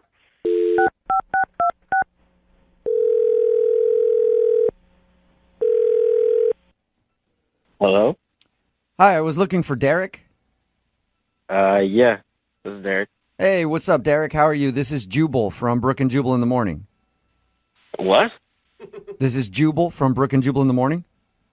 The hell's Jubal? That is an excellent question, That's sir. me. That's my name. Yeah. I host a radio show. It's called Brooke and Jubal in the Morning. I'm assuming you've never heard of it. No. Okay. Well, the reason I'm calling you today is one of our listeners actually asked us to get a hold of you. Okay. Why? Because you recently went on a date with her and actually ended up ditching her without an explanation. So she was hoping maybe we could get you on the phone and find out why you left. You obviously know who we're talking about. We're talking about Hannah. Yep. Okay. She told us that she met you at a driving range, and then she said that you guys went out to dinner. And once you sat down, you said that you had to run to the car to get something, and that's the last she ever heard of you. Is that accurate? Yeah, it is. It is. It just... Can you just tell us why? She's curious. I mean, imagine how you would feel if you were on a date and someone just ghosted right away after you sat down. Wouldn't you at least wonder why? Look, I didn't mean to ditch her. I just panicked. Why would you panicked? panic? What would you panic about? I saw my ex at a table like right next to us. Okay. And that was after we already ordered drinks and everything. We had already gotten there. We sat down. Okay, but just seeing your ex, I mean, that doesn't give you happens. any grounds to just ditch somebody, does it? I had to leave. Are you obviously not over your ex? Is that the issue? Oh, you don't get it. You don't get it. That's why I'm we don't. asking. You're right. I don't get it at all. Listen, I didn't want to tell her. My ex has a restraining order against me. What? Whoa. Oh, so you legally had to leave, not just you wanted to leave. Oh, dang. Yeah, like if I'd been there another 5 minutes, she would have called the cops. I would have had to deal with that. Oh, Wow. What did you do to get a restraining order? I didn't do anything. Of course you didn't. We had a messy breakup. She cheated, but then she said that I cheated, which was not true. I did not cheat. Okay. Then the week after, she went outside her house. Her car was on fire. Whoa. And, of course, she thought it was me. Her friends thought it was me. What? So was it you? Hell no, it wasn't me. Okay, so she said that you set her car on fire. Yeah, she claims that. Dude, that sounds crazy. Heavy. That Yeah, is- and the only reason that she ended up getting a restraining order against me was because the police placed me in the general vicinity. I'm doing air quotes. You can't even see it. But you were in the general vicinity when her car caught fire. Yeah, I guess so. It sounds really that- coincidental yeah. to me. Like, oh, I'm her crazy ex, and we had a messy breakup, and now my car's on fire, and you were around. Whatever. You want to judge me? I know what actually happened, okay? Okay. Okay, but even with that, like, why wouldn't you just tell her your date, Hannah, like, hey, let's go somewhere else? I just freaked out and left. Yeah, but why not tell her after the fact, though? Shoot her a text and be like, hey, restraining order, sorry. I mean, I don't know how you would say it, but why not tell her? I'm not going to lie to her, but I'm not going to tell her, like, during our first date, hey, I got this restraining order. And blah, blah. Yeah. I mean, you still could have explained something later on, though, so she's not sitting there wondering what's wrong with her and why you would leave. Actually, yeah, I tried. I mean, I paid the valet $20 to tell her. Okay. Well, I don't think the valet told her. Yeah, you might want to go back and get your $20. Yeah. Because he never told her. At least I tried. But, like, That's true, I guess. But you didn't try that. Like, you must not feel that bad about ditching her. You didn't call her. You didn't apologize. Like, at least a sorry text. You didn't even have to explain yourself. All right, fine. I'll text her later today, all right? I'm going to say I'm sorry, and I don't know. We'll go from there, I guess. Well, why not, don't worry about texting her later. You can just tell her right now because she's actually on the other line listening and wants to talk to you. What? Yeah. Hannah, you there? I don't even know what to say. I don't blame you. Why the hell is she here? Because she wanted us to get a hold of you so she could talk to you because she was wondering why you weren't calling her back. You answered this phone call, but you couldn't bother texting me at all? I mean, you heard what I said. Like, you know that the situation is messy. What would you have done? I would have at least taken you with me when we went out of the restaurant, not just completely ditch me and then leave me with no explanation whatsoever for a week. I mean, don't you think that's kind of a jerk thing to do? It's not my fault that there's a restraining order against me. You heard that? Says everyone with a restraining order. I don't really know if it is your fault. I mean, you were in the area where the car was on fire, so. Were you there? No, you weren't there. You don't know. I don't know for sure because, I mean, you're the one that walked out on our date, so that doesn't make you a really truthful guy as is. Look, you're thinking about this all wrong. Look, from my perspective, I didn't ditch you. I ditched my ex. How romantic. Okay, well, you still didn't explain anything to the girl you're on a date with. And you didn't take me with you. You just ditched the both of us, technically. But Hannah, I mean, be honest. Like, if he would have told you, hey, my ex is sitting there, I have a restraining order, let's go to another bar, you're not going to say okay to that. Yeah, I mean, you're right in that sense, but at the same time, being truthful about it up front, I would have appreciated more than just being completely blown off and looked like an idiot at the restaurant by myself. That was a high-pressure situation. And I think that I handled it better than most guys. Yeah, you're right. Just running away from everything. That's how I handle problems, too, man. Don't worry about it. I'm just shocked. I really would have appreciated a text or a phone call afterwards. But Hannah, it's a legit excuse for leaving. You got to give him that. And for the first couple minutes, we had a great time. We ordered drinks and everything. It was awesome. Yeah, if you forget about the ex-girlfriend and the arson stuff, the date was awesome. Hey, Derek, would you like to go out with Hannah again on a second date? We'll pay for it. Now that she knows, like, everything about me, and, you know, if she's still willing to go on a date, then, yeah, I would. All right, what do you think, Hannah? A guy that has a restraining order out for arson and ditched me on a date and then never texted me or called me back, I'm going to have to say no. Yeah. Shocking. It's so weird. You have no idea what you're missing out on. I bet. She does. I think she does know what she's missing out on. Derek, thank you for being honest with us. Sorry about your situation. Whatever. Okay, he's gone. Yeah. Hannah. Wow. So the restraining order for arson wasn't a good enough excuse to woo you back into another date, huh? Definitely not. Okay. Well, I want to let you know I do have a friend who was arrested for grand larceny. If you're interested, I can hook it up. Oh, that sounds even more exciting. Yes, I will do it. Fantastic. Brooke and Jubal in the morning. So weird that a guy could ditch a girl on a first date and then tell her that the reason he ditched her was because his ex-girlfriend was there and she has a restraining order because somehow her car got lit on fire after they broke up and she wouldn't go out with him again. That's so strange. I thought for sure that was a love connection.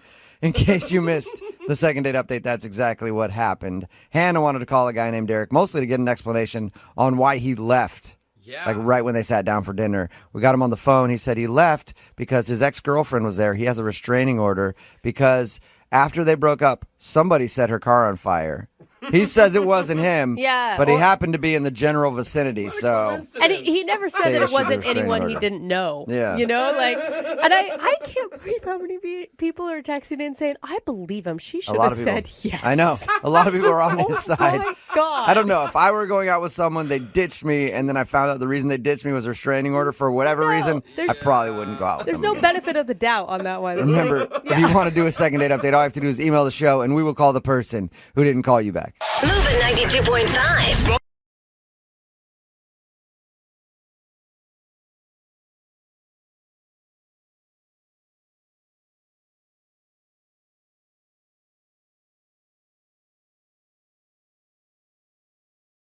Moving 92.5. Brooke and Jubal's second date update. The email that we got into the show for a second date update today read less like a date and more like a scene from the movie The Hangover. Oh. It sounded like a wild date. Whoa. I won't tell you about it. I'll let Audrey tell you about it herself, who's on the phone for a second date update right now. What's up, Audrey? How are you? Hey, I'm good. How you guys? Are you Not currently too bad. caring for a baby that's not yours? Yeah, are you stuck on a rooftop? Is there a tiger involved? No tigers were involved or harmed in the making of this date. Okay. Okay, but like your email sounds like you had a crazy night with this dude that you want to call. What's his name, by the way? Ken, Ken. All right. So before we get into the actual date, tell us how you met Ken. we met online, Okay. so I didn't really know a whole lot about him. I just kind of gave it a shot. First date, just out at a bar, like a dive bar. Okay, that sounds pretty mellow so far. Pretty typical. Yeah, I mean, it started like a normal date, but I know how to take something and have a good time with it. I'm not like a typical girl. All right. Okay. So tell us what happened. So we went to this dive bar and we were drinking beers, playing arcade games. I'm a video game fan myself. Okay. So, yeah, it was fun. And then we were playing like the pull tabs. Oh, yeah. That's fine. I love pull tabs. And that is And that's- actually, pull yeah. tabs are a great first date. Really? Yeah. I've never thought about And it. every once in a while you win money. Yeah. Yeah. You know? And it's not something bad. to talk about, something to celebrate or commiserate with, depending on how it goes. That does sound chill. Yeah, so I actually won. I won $60. Sweet. Hey, there you go. Yeah, see? See how cool I am? Yeah.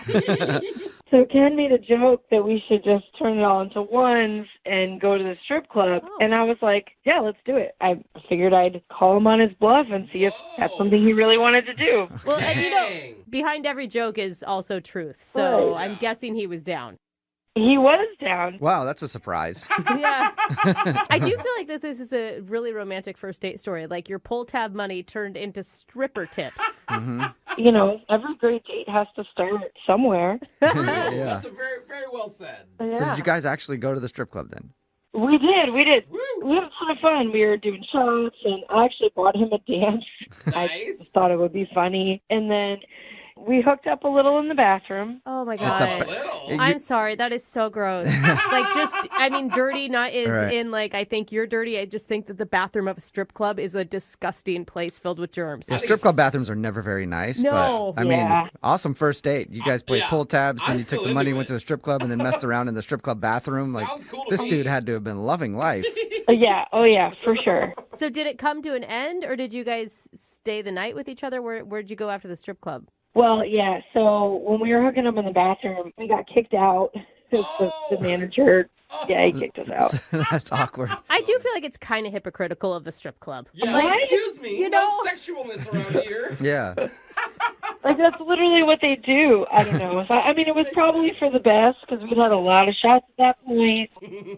So we got in an Uber, and the Uber dropped me off first. And I thought about inviting him in, but I didn't end up doing it. I was like, you know what? I don't want to make it too easy for him. I want, Yeah. him to be able to work to get. I mean, we were just messing around in a strip club bathroom. I don't want this guy thinking that it's all going to be so easy. That's mixed signal. I mean, Yeah. I just can't believe you're worried about sending any signal. I like, am a it's lady. fine. Like, who Excuse cares me. at this point? I think I maybe had I don't want to say sobered up because I definitely hadn't, but maybe I was just thinking a little more clearly when we got to my house, and I was Okay. like, this is where I'm going to cut it. Yeah, Okay. totally. So I'm guessing you guys did have a good night kiss. Well, no, actually, just the bathroom incident.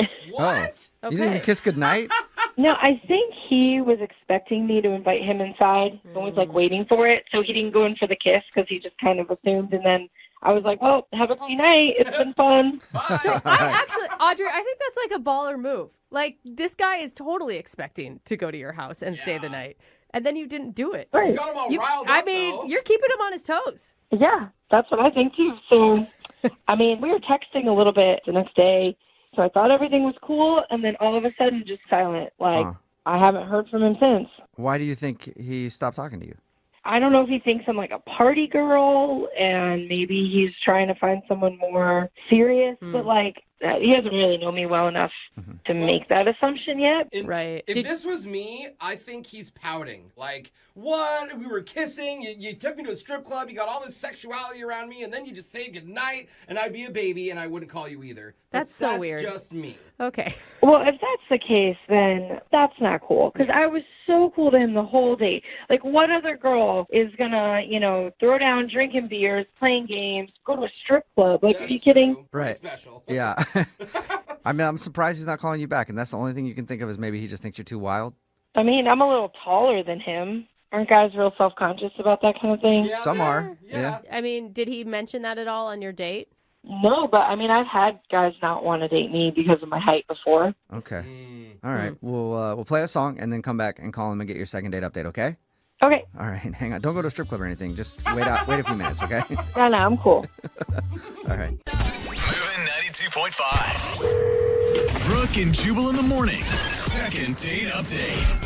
All right, everybody. Welcome back to today's second date update. Oh my God. Taking center stage right now is Audrey. She's working hard for you. After she gets off stage, Audrey is going to give out free lap dances in the bathroom for anybody willing to date her. Maybe play some pull tabs. Enjoy yourself. Give it up for Audrey one more time. Hey, Audrey. Hey. Yeah. We're not Not exactly at all. helping your party girl image, are we, Audrey? No. If you're just tuning in for today's second date update, Audrey went out with a dude named Ken. They met online, and they went out to a bar. She actually won money on pull tabs and made a joke, hey, let's go to the strip club with it. And then they actually did that. They went to the strip club. They kind of hooked up a little bit in the bathroom before they were kicked out. And then they took an Uber together. It dropped her off at her house first. Now he's not calling her back. They did text a little bit. And the only reason that Audrey can think of is that maybe he thinks she's too wild or the fact that she's too tall. I mean, did you think at some point that this guy could be boyfriend material? Well, I mean, it's hard to tell on the first date, but I mean, Yeah. I liked him. I definitely wanted to go out again. It's especially hard to tell on the type of first date that you had if somebody's know. boyfriend material. I was thinking maybe in the first half hour things were Before you got wasted. Yeah, I mean, when we were talking, we really did have a lot in common. So Yeah. You guys both like strippers. You both like pull tabs. Both like playing video games. I mean, it sounds like a match made in heaven, It really. sounds like love. Yeah.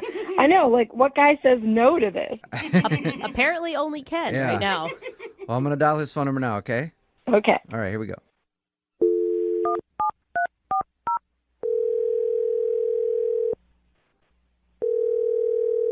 Hello, Hi, is this Ken? this is Ken. Ken, how are you, man? This is Jubal from Brooke and Jubal in the morning. Okay. Hi, how are you? You say this is a radio show? Yeah, it's called Brooke and Jubal in the morning. Brooke and Jubal, got it. Yeah. Hi, Ken.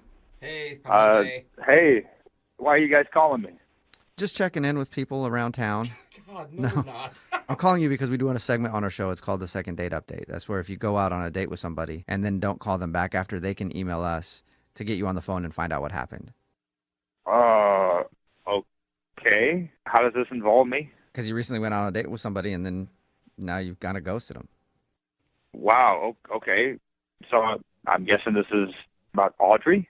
Yes. Yeah. Congratulations. Audrey emailed us and she told us about your date. Sounds like a great time, honestly.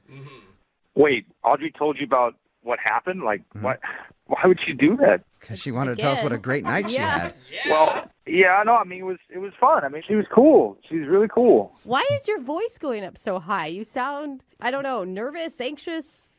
Well, I don't know. I mean, like, we're talking about my personal love life on the radio, I guess. So it's kind of weird. Yeah, That's true. it's true. I can see that. Well, if you say, okay, so you said that she was cool and everything, then why don't you want to see her again? No, I mean, like I said, she's pretty great. The date was almost perfect, but it's just not quite perfect. Like, she's not quite my type. What? Ken, you realize no one is ever perfect. Like, if that's your standard, that will always disappoint you. Well, I disagree. I mean, look, she checks a lot of boxes. She's fun. She's have a wild night. I appreciate that. Like, check. Double check. Yeah, I mean, no. I mean, Is it because she's taller than you? She said that she thinks one of the things you might have been. I like tall girls. Girls my height or taller. I'm all in. Like, yeah, check. Okay. She likes all the stuff I like. She likes, video games. We like a little bit of dancing, a lot of music. We have all this stuff She in likes common. strippers. Yeah, she told you about that too? Oh, my God. Forget Oh, my God. Yeah. Check that box. Wow. All right. Well, yeah, I mean, she's honest. Check that box, too. She's honest. So what's the unchecked? If I got to be honest with you, and I feel like I'm kind of compelled to be honest here, I mean, she got to love baseball. What?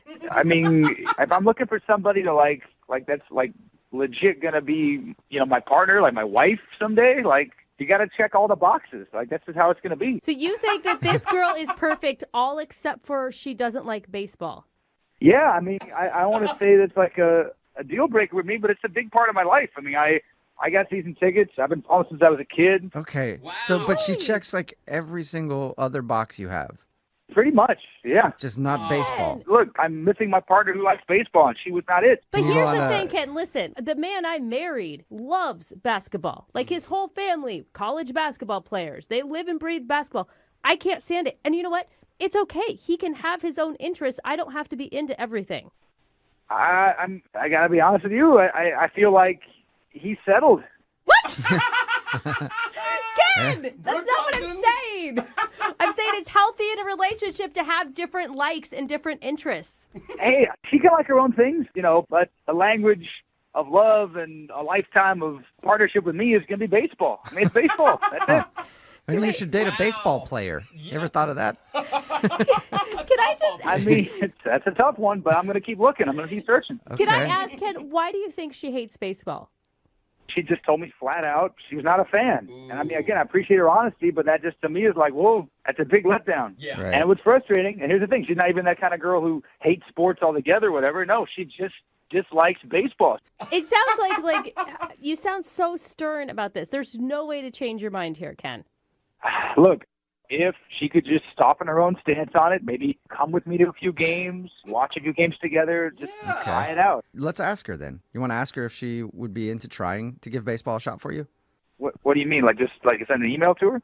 No, I mean talk to her right now because Audrey is actually on the other line listening and wants to talk to you. I'm here. I can hear everything you said. Oh my God! Baseball? Really? Okay, this is. I've been to baseball games. I've had people explain the sport to me. Audrey. I just think it's boring. Oh my God! sport. Okay, this is a lot right now. This is a lot. This is a lot. I know. I'm sorry to rock your world like that. He doesn't know what to be more upset about. You go to a radio show and talk about our date, and then you mention you say baseball's boring. I mean, that's like sacrilege. I mean, that's piercing. That's like soul crushing. That's soul crushing. It's a hobby of yours. You're allowed to have hobbies. I'm allowed to have hobbies. Okay, first of all, not a hobby. Not at all. Not a hobby. It's a hobby. Like, you don't play it professionally, so it's like not your job. It's not your career. It's a hobby. You watch other people play it. No, hold on. Yes, I do play. I play in a rec league. I've been team captain of that team for 5 seasons. Oh my God. Team captain for 5 seasons. I bet you are insufferable on the field. Oh, come on. No. I play third base. That's right. Yeah. Everybody knows they're base players. Hey, that's what I call the hot corner, right? That's the hot corner. It is. Oh my God. Why are you wasting my time then if you have such a strict checklist that costs me? Audrey, why don't you just give it a chance? Why are you so against it? Do you think this is the first time I've ever, tried to get into baseball? You're the first guy who's ever brought this up. I've been to games. I've tried to learn it, and then I just didn't really want to because it's boring. I have been told all the rules and explained how it's played. Do you realize how hurtful that is, Audrey? It hurts. Hearing that word, boring, it hurts me, to the core. Wow. Very painful. Yeah, word. I'm sorry that you had to hear that. But Ken, why? I mean, are you that desperate to have someone go to the games with you? Don't you have a buddy that you can take instead of a girlfriend? But I want a partner. I want a life partner to experience this life passion with me. It's a passion. It's part of me. Why couldn't you just say straight up, I won't date a girl who doesn't like baseball, and then you wouldn't have gotten my number in the first place? Right. I bent the rules for you on what a girl would typically do. If you can't bend the rules, your very strict checklist for me, and I could be allowed to not check one of your boxes.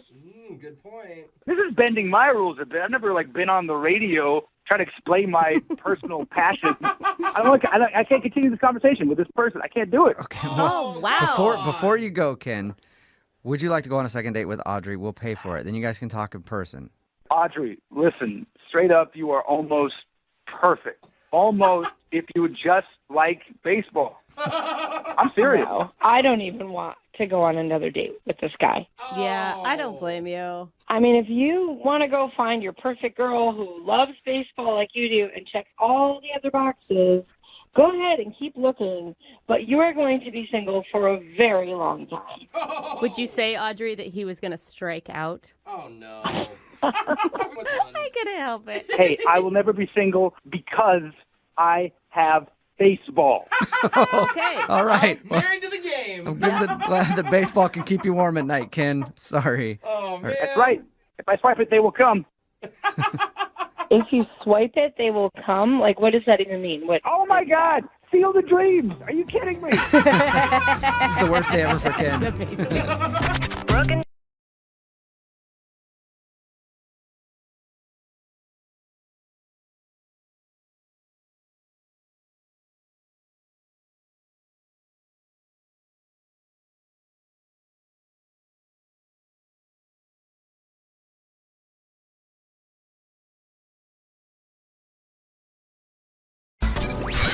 92.5. Brooke and Jubal's second date update.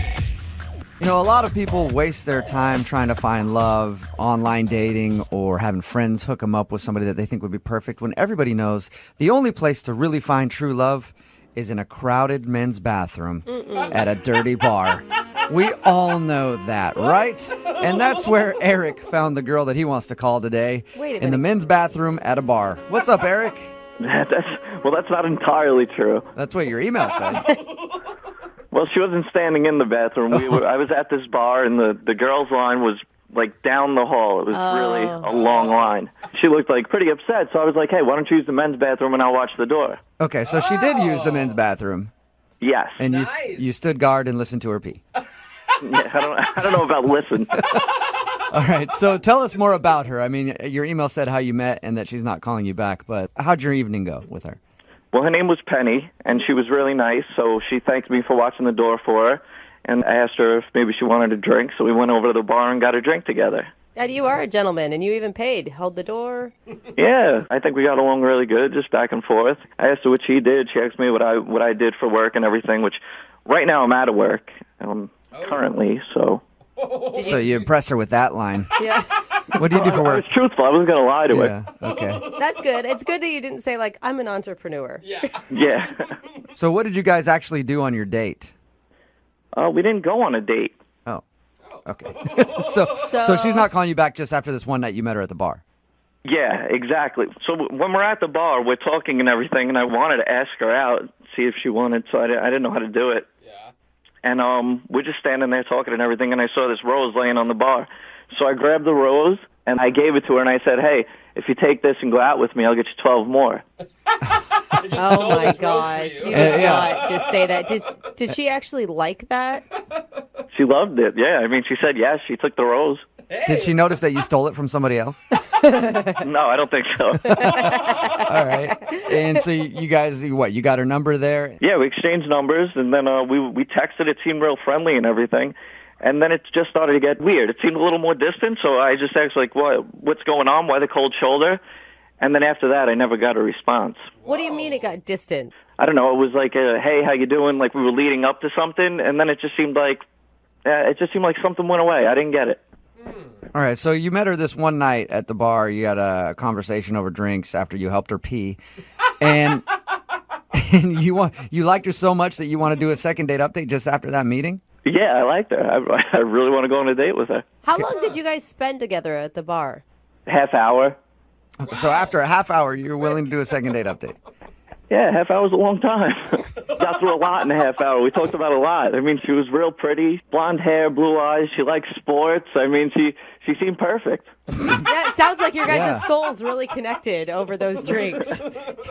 I mean, you don't really know anything about her. Are you sure she's even single? I don't think she would have let me buy her a drink. I mean, I hope she's single. Oh, no. Yeah. Trust me. She could be she could be like married for 40 years, still let you buy her a drink.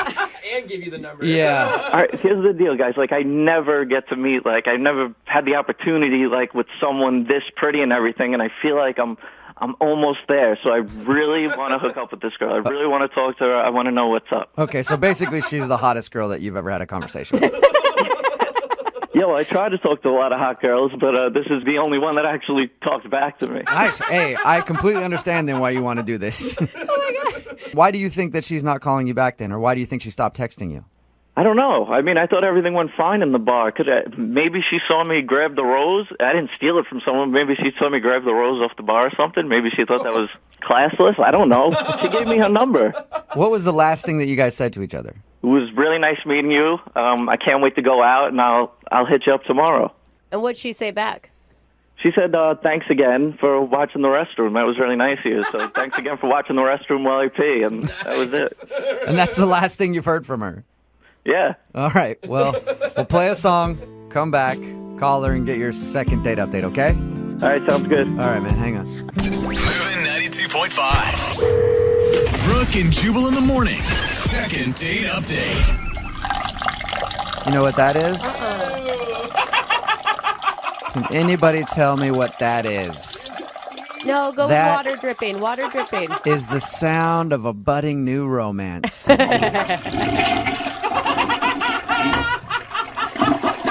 It's like doves. It is, isn't it? It's beautiful. Yeah. And that is why Eric wants to call a girl today in his second date update. Eric is on the phone with us.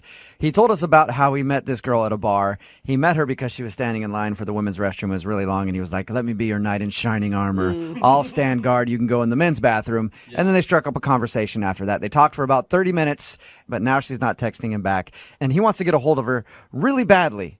Why? Because in his own words, she's the hottest girl that's ever actually talked back to him. So sad. All right, Eric, are you about ready to give Penny a call and get your second date update?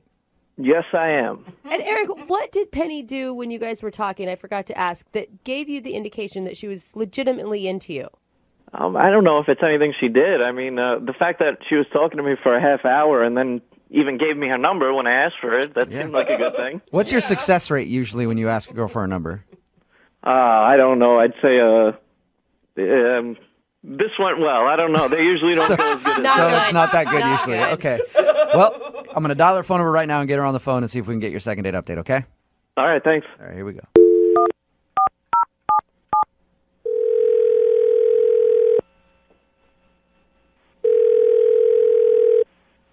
Hello, Hi, is Penny there? this is her. May I ask who's calling? Yeah, hi, Penny. This is Jubal from Brooke and Jubal in the morning. It's a radio show. Okay. I'm calling you because one of our listeners actually sent us an email about you and asked if we could get a hold of you. Well, I've never heard of your show, so I don't know anybody that would listen to it. Well, you do actually. You know one person at least who listens to it, and he liked you so much that he wanted us to get a hold of you. Okay, and who would that be? That would be a guy named Eric that you met at a bar recently. Are you serious? Yes, I am. He sent us an email and told us about how he met you and had been texting back and forth with you, really wanted to take you out on a date, but you've stopped texting him. So he asked us if we could get you on the phone and find out if something happened. Wow. I'm not sure what you guys know about. I mean, I don't know what he told you, so. He told us, he pretty much just told us that he met you, you were standing in line for the restroom, and then he helped you use the guy's restroom. You guys talked to the bar for about a half an hour and have been planning a date, but then you just dropped off the face of the earth. You dropped out of Eric's world and he can't stand it, Penny. So is that true? Did it really happen? Yeah, so that's true, but he was so rude and so clueless to how rude he was that I didn't just drop off the face of the earth. There was very specific reasons why I just decided never to connect with that person again, ever. Would you mind telling us? Why'd you give the number if he was so rude? I felt bad. Like, I almost kind of felt bad. I mean, this guy was never, ever going to be with a woman. I just Ever? don't see it. He'll never be with a woman ever. What did he do that was so rude? Well, after he held the bathroom door for me, I made the huge mistake of sitting down for a drink with him. He offered to buy me a drink, which I said yes to. These all sound like nice gentleman things to do so far.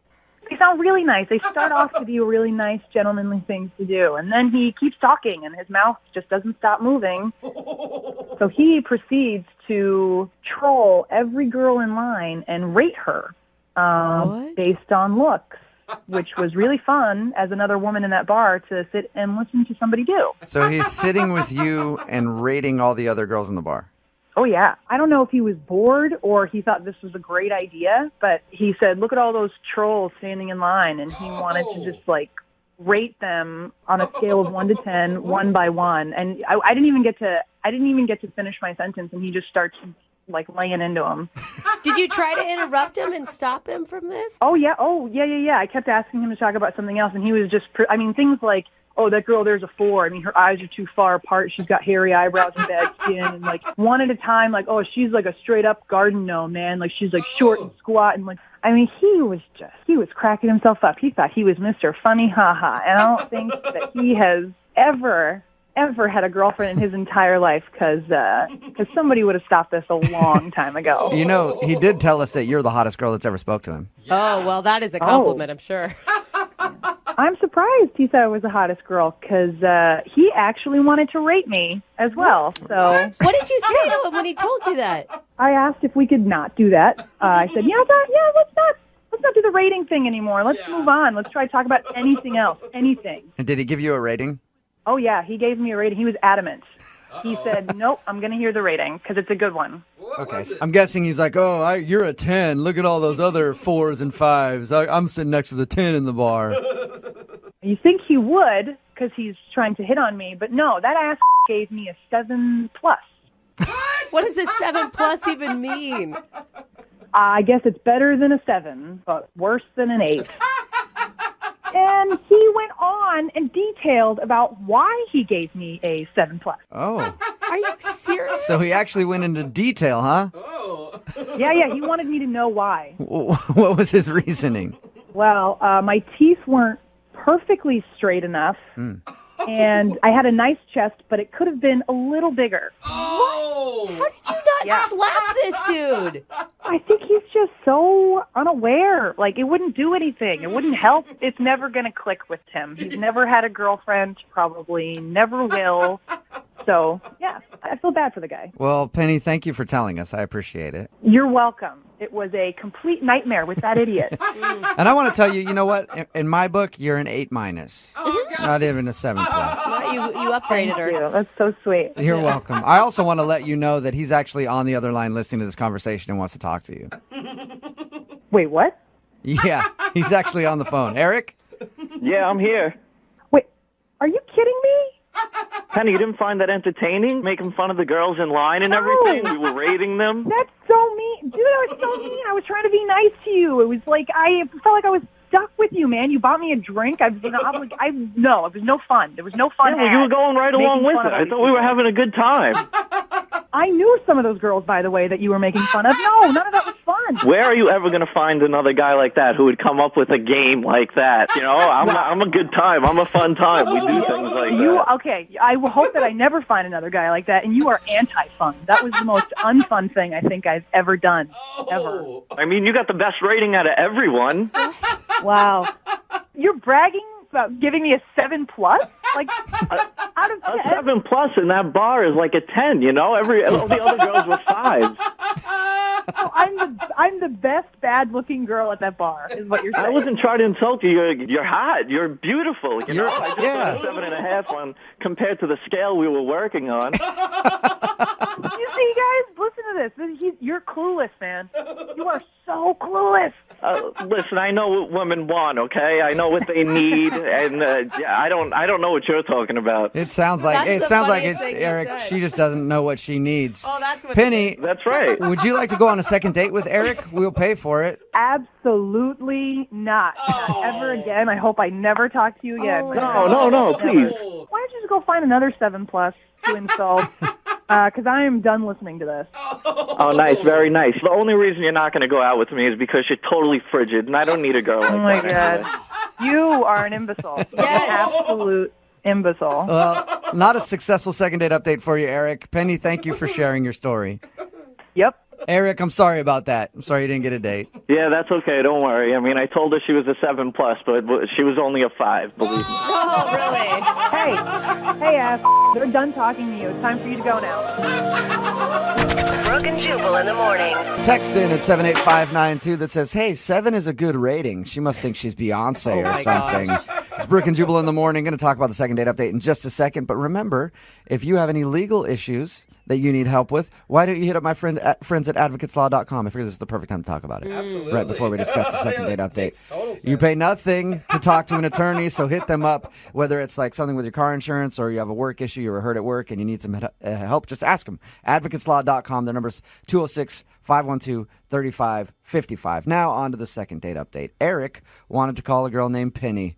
She wasn't calling him back after they met at a bar. We got her on the phone and found out why she wasn't calling him back. It's because after they met, they were sitting there having drinks at the bar. He bought her a drink and then proceeded to rip on every single female that was in attendance at the bar. I think in hopes of being like, you're the hottest girl in here. But then he rated her a 7+. He didn't be like, you're a 10.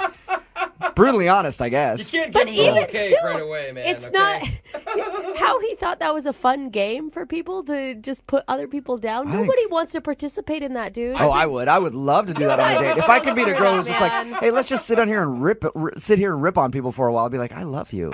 You're the best. Another text in at 78592 that says, honestly, I thought he was kind of sweet. What? I think it'd be fun to sit and rate people. Give him my number.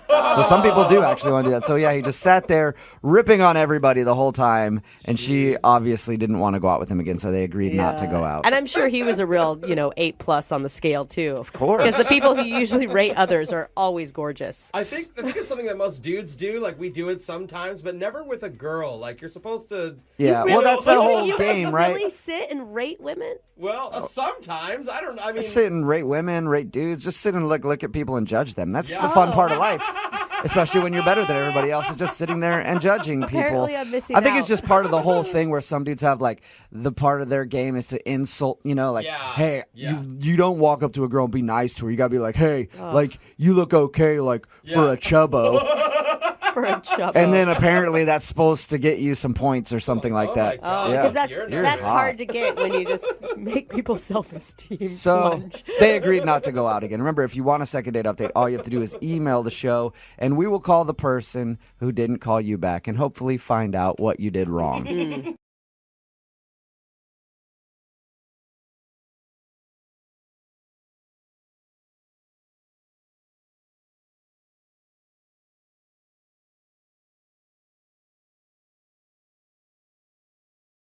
Moving 92.5. Second date update. We've got a woman on the phone for a second date update today who says that she regrets not going out with a guy that she was supposed to see. Okay, that's good. And her name is Elizabeth.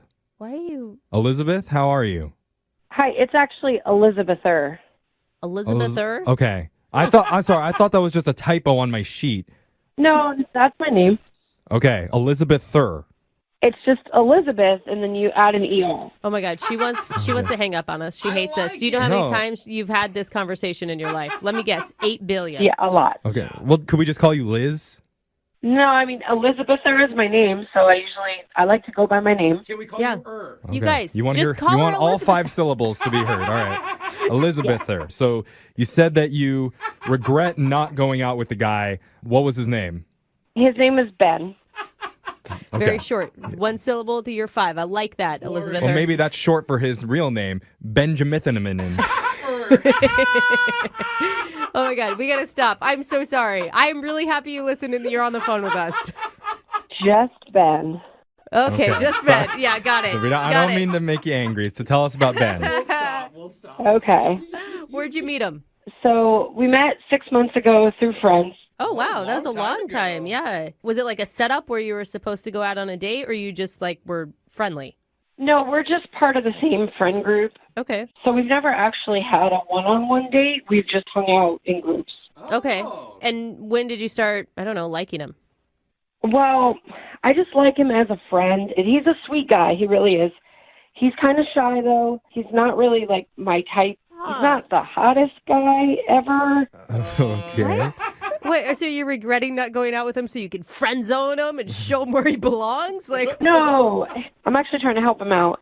Tell us what happened. Well, we were at a bar with a group of people, but then the group went to go order us another round, and it was just me and him sitting down for a couple minutes. And he's a telemarketer. That's what he does. Mm-hmm. And he was kind of acting nervous and shy, and he said there's something going on at work. So I just tried to be a good friend and was like, well, what's going on? What's wrong? So he said he needed to ask me something. And I was like, okay. Yeah. So he told me he actually won this award. He was named Telemarketer of the Year at his job. And I was like, well, that's awesome. They have an award for that? I don't know. God. One guy who actually did work. The Oscars of telemarketing. The award that you want to hide, because if anyone finds out you do that much telemarketing, they hate you. Yeah, you're the best at it, apparently. Yeah. Yeah, he was real proud of it. He's really passionate about what he does. Okay. Be good at what you do, right? I guess you have to be if you're going to interrupt a lot of 60-year-olds' dinner time, Right. So what was the problem? So apparently, along with this award, there's also this big gala that they have, this big dance and dinner for all the winners. Gala. Gala? Like a telemarketer's ball? It was, telemarketer gala. Oh, Wow. God, everyone, don't you just want to go and interrupt it all the time? Every 5 minutes? All the world's worst people in one room together. Okay. Well, he was really excited about it, but he wanted me to accompany him.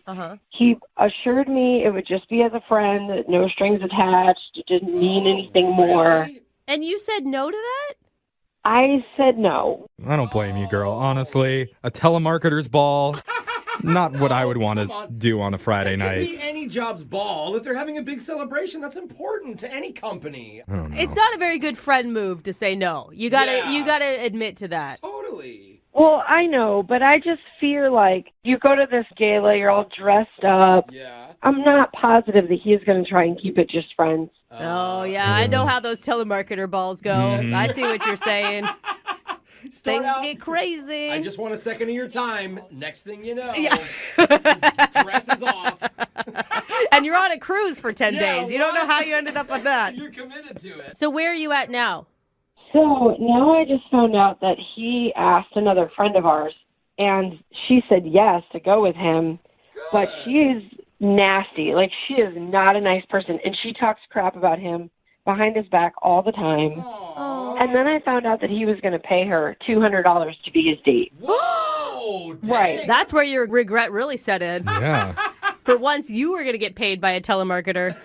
Well, yeah, and I'm like, at that point, are you like a paid escort? Like, that's weird. And she doesn't even like him. So she's like using him for money, using him for like a nice night out and a nice dinner. Like, Yeah, you should be using him for money and a nice night out. Not this random girl. no, that's why I contacted you. I want him to ask me to go again. Like, I want to go with him because this girl is awful. And honestly, he doesn't have to pay me. Like, I'll go because I feel bad for him. Well, that's tricky, though, because if he's a nice guy, he's not going to dump a date, even if he's paying for it. Do you know what I mean? Like, it just goes against nice guy protocol. Yeah. That's why I contacted you guys. That's why I need your help, because I need to tell him to take me instead. You went from like no date to girls fighting over Yeah, him? this is pretty fun. He's going to love this. Yeah.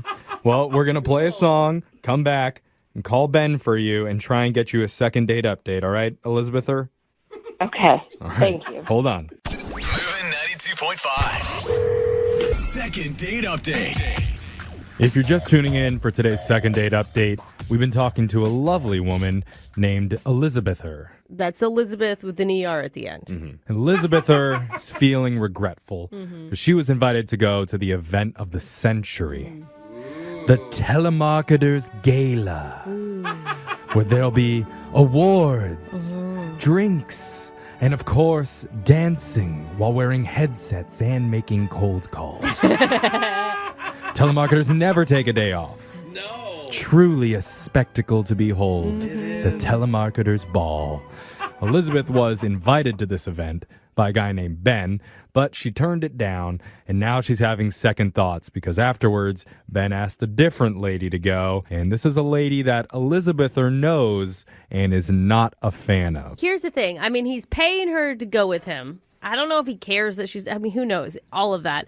But are you worried at all that he's going to get the wrong idea? That you want to be more than friends? I think if we lay down some ground rules and make it really clear that this is just a friends thing, I think we can keep it still like clear that it's not to be anything more. Well, I wouldn't count it out. You don't know the magic that happens at these telemarketers balls. You might be changing your mind.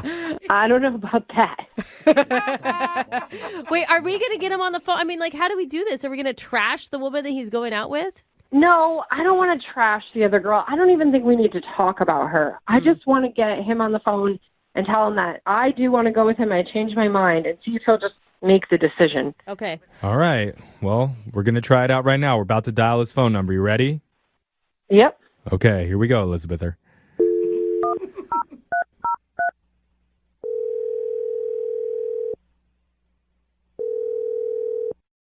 Hello.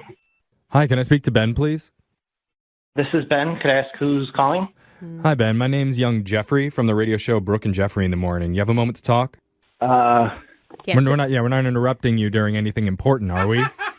Ben, we have an offer you may not be able to refuse. Can we have a moment of your time? Yeah. What's going on here? Ben, are you satisfied with your current cell phone service? Okay, let's move on. Who are you guys and why are you pranking me right now? Because it's so fun. It's not a prank, Ben. We're a morning radio show, and we do something on our show called a second date update. That's what this is. Okay, but I haven't been on any dates. Good point. Yes. Normally what we do is we call people who've gone out on a date, and afterwards they're not getting a call back, so we try and figure out the reason why. But in this case, you actually haven't gone out with the person that reached out to us. All right. Yeah. There's a friend that was calling about you. Her name is Elizabether. Okay, yeah, she called you guys? Yeah. She says that you had a really important work function coming up. And you were getting a big award, a big telemarketing award. Congrats, by the way. Thank you. I asked her to go with me, but she turned me down, so Exactly. I don't know. Yeah, she told us that, and she also said that after she turned you down, now apparently your plans have changed. Yes, that's correct. I asked another person to go with me. Mm-hmm. Is it your mom? Ha ha, very funny. Oh, your mom turned you down too? No, you Gosh, that guys, is- stop it. I'm sorry, Ben. Ben, were you super bummed when Elizabeth originally said that she didn't want to go? Yes, I mean, I was excited to go with her. Like, we've been friends for a little bit. I thought she would have loved to have gone and had a good time. And then she's just like, she said it wasn't her thing and turned me down. And I'm like, that's kind of not cool. That hurt. But the good news is, as a telemarketer, you're used to rejection. So couldn't have heard that bad. I mean, there's some truth to that. Yeah, if you don't get the one, you got to keep moving forward. All right. Mm-hmm. But you still like her? Yes, she's so pretty and I probably shouldn't have even asked her. I think she's a little bit out of my league. Well, hold on, Ben. What if I told you that Elizabether was having second thoughts about her decision? I don't know. And what if I told you that Elizabether's biggest desire is to get it on with the best telemarketer in all the land? Oh my gosh. That'd be awesome. Yeah? Yeah, what if she wants to be the Guinevere to your Lancelot? No. Oh, does that sound good? Yeah, you're talking his language. Yeah, that'd be Okay, awesome. well, I'm just kidding about all the getting it on stuff. But seriously, what if Elizabether, what if she wishes that she'd said yes? I mean, that'd be great. That would be the night of my life. It's like something out of a Disney movie. Well, I'm bringing it up because Elizabether is actually on the other line listening, and she wants to talk to you right now. Wait, what? Yeah. Yeah, she's there. Elizabether? Hey, Ben. Elizabether? Yeah, I'm here. I can hear the Have you whole been listening thing. this entire time? I have. Oh, my gosh. Oh my God, you're so cute. He like brightens up when he hears it. Elizabeth, tell him. So I actually changed my mind, and I want to go to the telemarketers gala with you. Yay! What? Yeah. Mm-hmm. Good news. Yeah. I thought more about it, and I realized that I was mean to you, and that's not the kind of person I am. And I really think it's the right thing to do for me to say yes and for us to go together. I would love that. That's what I wanted to do, but now I've got another date. I'm sure you probably heard that I pivoted. Yeah. It's okay. I can talk to her. I will break the news to her that, it's going to be me going instead of her. Oh. Wait a sec. I don't think you should do that. I can handle my own dates. Thank you very much. That's right, Ben. Oh, look at you, baller. Own your business. Okay. I can't believe that there's two girls fighting over me right now. I'm not even used to having one girl fight over me ever. Look at you, dude. Man, the star-studded life of a telemarketer on top of his game. I'm feeling pretty good right now. I don't know why. But Yeah, you are. Yeah, you're like the LeBron James of telemarketing right now. Wow. Dude, Ben, this is your night, This is man. awesome. Thanks. Man. Okay, well, so Elizabeth, so you're down to go then? Yes, as your friend, though. And I think it's probably a good idea if we set some ground rules just to be sure. All right, Buzzkill. Oh, the vibe just. Ground rules? What do you... I was thinking both of you girls can go with me. What? Oh. Oh. What did you just say? I could make sure I get another ticket and another seat at the table, but both of you can go. Dude, one on each No, arm. That stop. would be a No, sight to that see. is not what I had in mind. No, Elizabeth, I'm with you. Wait, are we creating a monster right now? Ben, slow down, dude. Hold on. That is Wait. his friend. It doesn't matter if it's his date or not. He can have 2 girls if they're both his friends. Oh, I'm sure that's what he's thinking too. Isn't that what you're thinking, Ben? Do you guys know how baller I would look with 2 hot dates? Okay. That would be awesome. Yeah, you'd be like Hugh Hefner walking into that telemarketers gala. Plus, I'm getting an award. Oh, yeah, let's do it. Wow. He's like the Leonardo DiCaprio of telemarketing.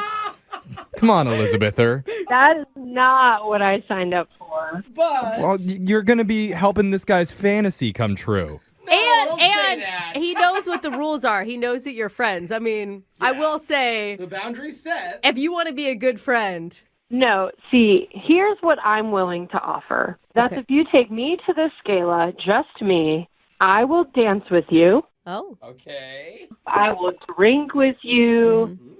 See, I mentioned I would dance. Okay? It'll be a fun night. But I'm not going to Okay. go. I'm not going to go if you're also bringing her. Like, I'm trying to do something nice for you here and avoid you having to take her. What? Well, I don't know why you'd want me to avoid taking her, but, I did want to go with you. And if you went, would it be okay if I called you my girlfriend? oh. Oh. I think calling you your girlfriend would just be a step too far. What about like special friend? Special friend sounds good. No, that sounds like a booty call. We'll just stick with friends. That's the deal. That's the offer. All right, so we've laid out the ground rules. Ben, what do you say? Will you go out with Elizabether to the telemarketers ball, but only with her? Okay. Okay, she's not into the triple dip thing. Yeah. This is a hard choice here. I can see why, buddy. Elizabether, I think it'd be great to go with you, but I think you're being a little pushy with the ground rules, which is kind of taking some of the fun out of it. So I think I'm going to respectfully decline. Oh, what? Hold on. Wow. Who saw that? Really, Ben? I don't know. No way. I kind of get it, Elizabeth. I mean, like, all you really offered to do is dance with him and kind of lame, you know? Well, what else am I supposed to do? We're just friends. Yeah, no, just, like, give him some love, hold his hand. At least second base. Yeah. I don't believe that this just happened. Me neither. You just got ditched. Oh. Wow. He's a player. Look at this guy. He's out of control. Whatever, Ben. The only reason she's even going with you is because you're paying her $200. I would have gone for free. Oh, man. You're probably kind of butthurt because I said no to you. What's it like? Oh, dang. Oh. Karma. We've created a monster. We did. You know what, Ben? This is so not like you. But if that's the person you want to be, then go ahead and enjoy your telemarketers gala, and I will happily stay home. Oh. Wow. Me and my date are going to be on the dance floor while you're sitting home. We're going to be going YMCA. The YMCA. Yeah, Ben, you get it. Yeah. Let's shake a leg. You can get yourself clean. You can have a good meal. Still going. Brooke and Jeffrey in the morning. Moving 92.5. Second date update. We've got a woman named Leah on the phone for a second date update today. And Leah said in her email she isn't sure if her interaction counts as a date or not. Okay. Which I personally understand. Right. Because, sometimes it's hard to tell, which is why I've learned to always ask when I go in for a colonoscopy first, No. is this a date? No. You know that's not a date. Well, What are 95% of the time they say no. What are you doing on your dates that could be confused with? What's the other 5% that say yes? I'm just saying it's always good to check, Uh, just to make sure. So, Leah, I feel for you. The confusion is real. Leah? I've scared Hi, her away. yes. Okay. Oh, she's back. Leah, did No. you go in for a pap smear and you weren't sure what was happening? No, not today. Okay. Thank God. Now, before we go any further with this, I just want to check first. Leah, is this a date? No, we are not on a date. We're at work. Well, I just want to make sure before we get any This confusion. would probably be a fun date. Yeah, I'm having a good time getting to know you. Actually, this is the first date I've been on in a long time. So I'm excited now. It's like, it counts. Yay, I love you already. So, anyway, Leah, tell us what the guy you want us to call today. What's his name? So his name is Clay. I was at a spa getting a pedicure, and in walks this really gorgeous guy with his sister. Oh, and hello, he's just, Clay. I know, right? He was just kind of waiting in the chair for her to be done, and he was kind of looking at me, and I was like, oh, I wonder if he's going to talk to me. And then he ended up introducing himself to me and also introducing me to his sister. I have all sorts of red flags already. I'm sorry. I have a couple of issues What? already with Clay. What happened? You were wooing like 2 seconds ago. Now there's suddenly red flags. Yeah, because one, he's not getting his own pedicure while he's there. Why? Well, he did end up getting one. He did. Oh, he did. Okay.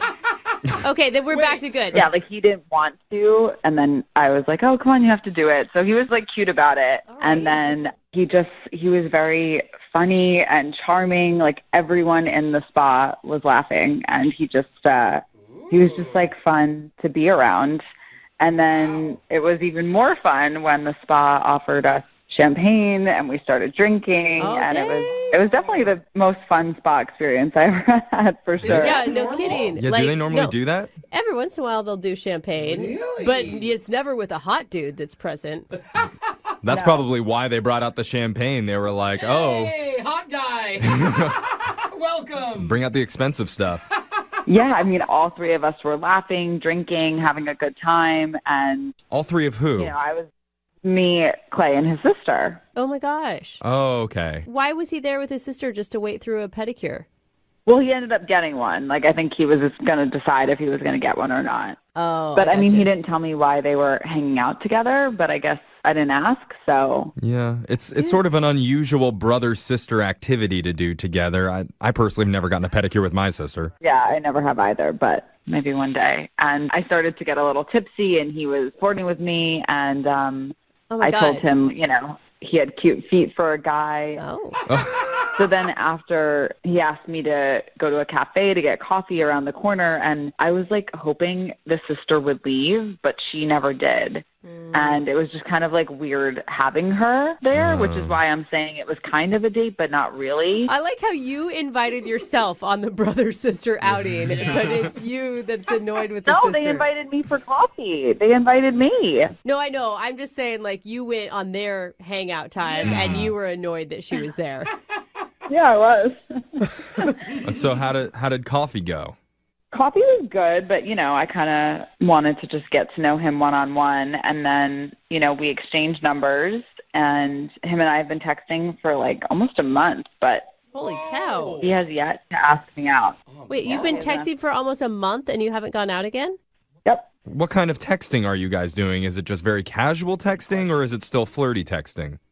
I mean, definitely a little flirty, but he just hasn't like taken any initiative to see me or whatever. So I'm like very confused. Like it's just, I don't know if his sister said something to him, but it's just a weird situation. So Well, let me ask this. Are you sure that girl that he was with was actually his sister?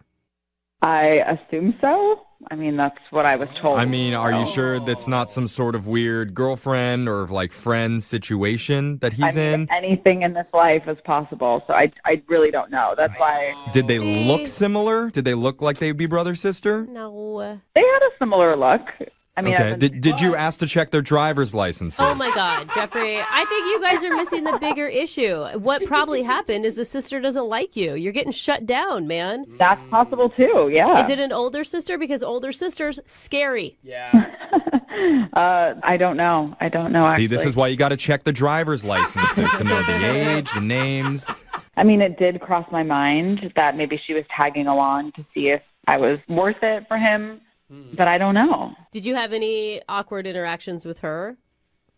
No, she was fun. Okay. I mean, I felt like she was protective of her brother, but she was fun. Yeah, the three-way kiss was totally natural. Nothing awkward about it. All right. Why do you think he's not committing to a date? I really don't know. Well, maybe we should give him a call and try and figure out the reason why then. Yes, Let's do it. Okay. That's the entire point of me calling. That's what Thank we're you, doing Jeffrey. here, isn't it? Yes. Okay, so I'm going to play a song. We'll come back, and then we'll call Clay for you and get to the bottom of this brother-sister mystery. Well, I think there's only one appropriate way to recap what we just heard in the first part of today's second date update. Okay. Oh, okay. This little Tootsie went to the nail salon.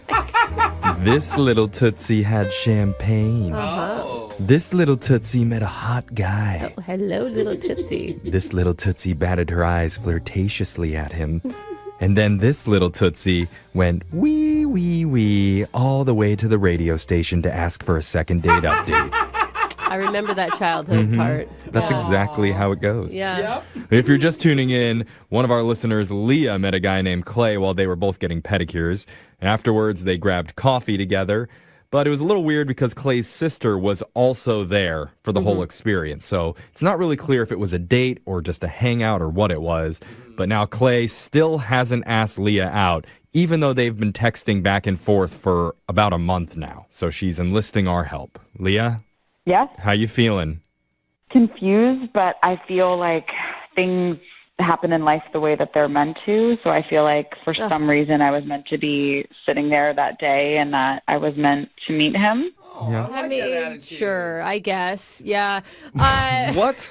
Brooke, what's going on? I don't know. Why are you I taking just that hate attitude? that things happen for a reason. You need to make things happen, Leah. Things don't just happen, okay? You need to text him and ask him out. That is the man's job. Do not put that on me. I feel like the men need to do the pursuing. All right. That's what people who say things that happen for a reason say. You know? Typical. I'm kidding, Leah, but seriously, like, I'm not kidding about asking. And this is why Brooke is currently in a very, very happy marriage. Thank you. Full of love. Thank you. I am. And no screaming or condescending ever. No, not Brooks. I never waited around for a month for a guy to ask me out. I'll tell you that. Yeah, right that's now. right. Michael, marry me now. You better ask me out now. I refuse to wait for you any longer. Brooke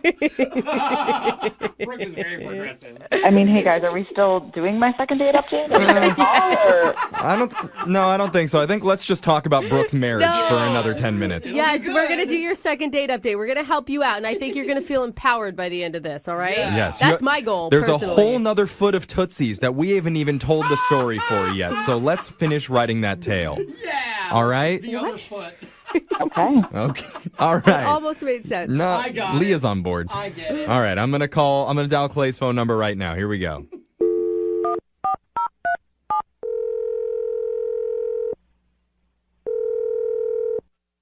Hello? Hi, can I speak to Clay, please? This is he? Hi, Clay. My name's Jeffrey from the radio show Brooke and Jeffrey in the Morning. You have a moment to talk with us? Okay. Great. All right. We're doing a segment on our show called a second date update. Have you ever heard of something like that before? I think so.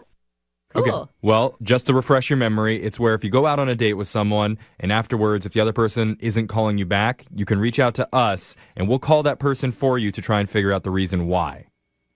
Okay. So we got an email from a woman who's interested in reaching out to you, and her name is Leah. Oh, my God. Was that a good, oh my God? Like you're excited? It sounded like you're kind of excited. Well, I know what you're talking about. Okay. That's good. So Leah says that since you guys first met, you've been texting back and forth for a month, and she's wondering why no date has happened between you guys yet. Because she told us a little bit about your guys' interaction at the nail salon, that you guys met there, you guys had some champagne and were laughing together. It sounded like it was a good time. I mean, she even said that she reached out and grabbed your hand and that everybody was like, you know, it was flirty. It was cute. Yeah, I mean, that's pretty much what happened. Yeah, we were there. We had a good time. Well, I know that's what happened. I just told you. I'm saying, how did you feel about it? How'd you feel about her? Oh, she's cool. What? Yeah, she's great. That is a terrible response. I'm going to tell you. Like, she's cool. Like, she's cool. You want to date her? Or like, yeah, whatever. No, I'm saying she's great. Leah's great. Then why haven't you asked her out? I mean, I will say, to be fair, Clay, I asked her the same thing. Like, why have you two been talking for a month and neither one of you have asked the other person out on a date? I'm not sure exactly. I mean, it's a little complicated. Oh, are you in a relationship? I mean, kind of. Dude, that was not his sister then. Yeah. Kind of okay. is the worst response. So Leah told us that the woman that you were with that day, you said that was your sister. Was that a lie? No, that's my sister, yeah. Well, that makes that relationship really weird if you're dating her then. No, Jim, Maybe we shouldn't be calling you. that's not who he's dating. Clay, who are you hanging out with? Well, we ended up getting coffee, like me and Leah, which was great. She told us And about then- that. Yeah, that was cool. And then what happened was that afterwards, my sister and me went back to the nail salon. She wanted to, like, make an appointment or something, and I ended up talking to the receptionist, and then ended up, like, going out with the receptionist. What? The receptionist at the nail salon? Yeah. Oh my God, every woman in that salon was trying to get in your pants that day. Are you kidding me?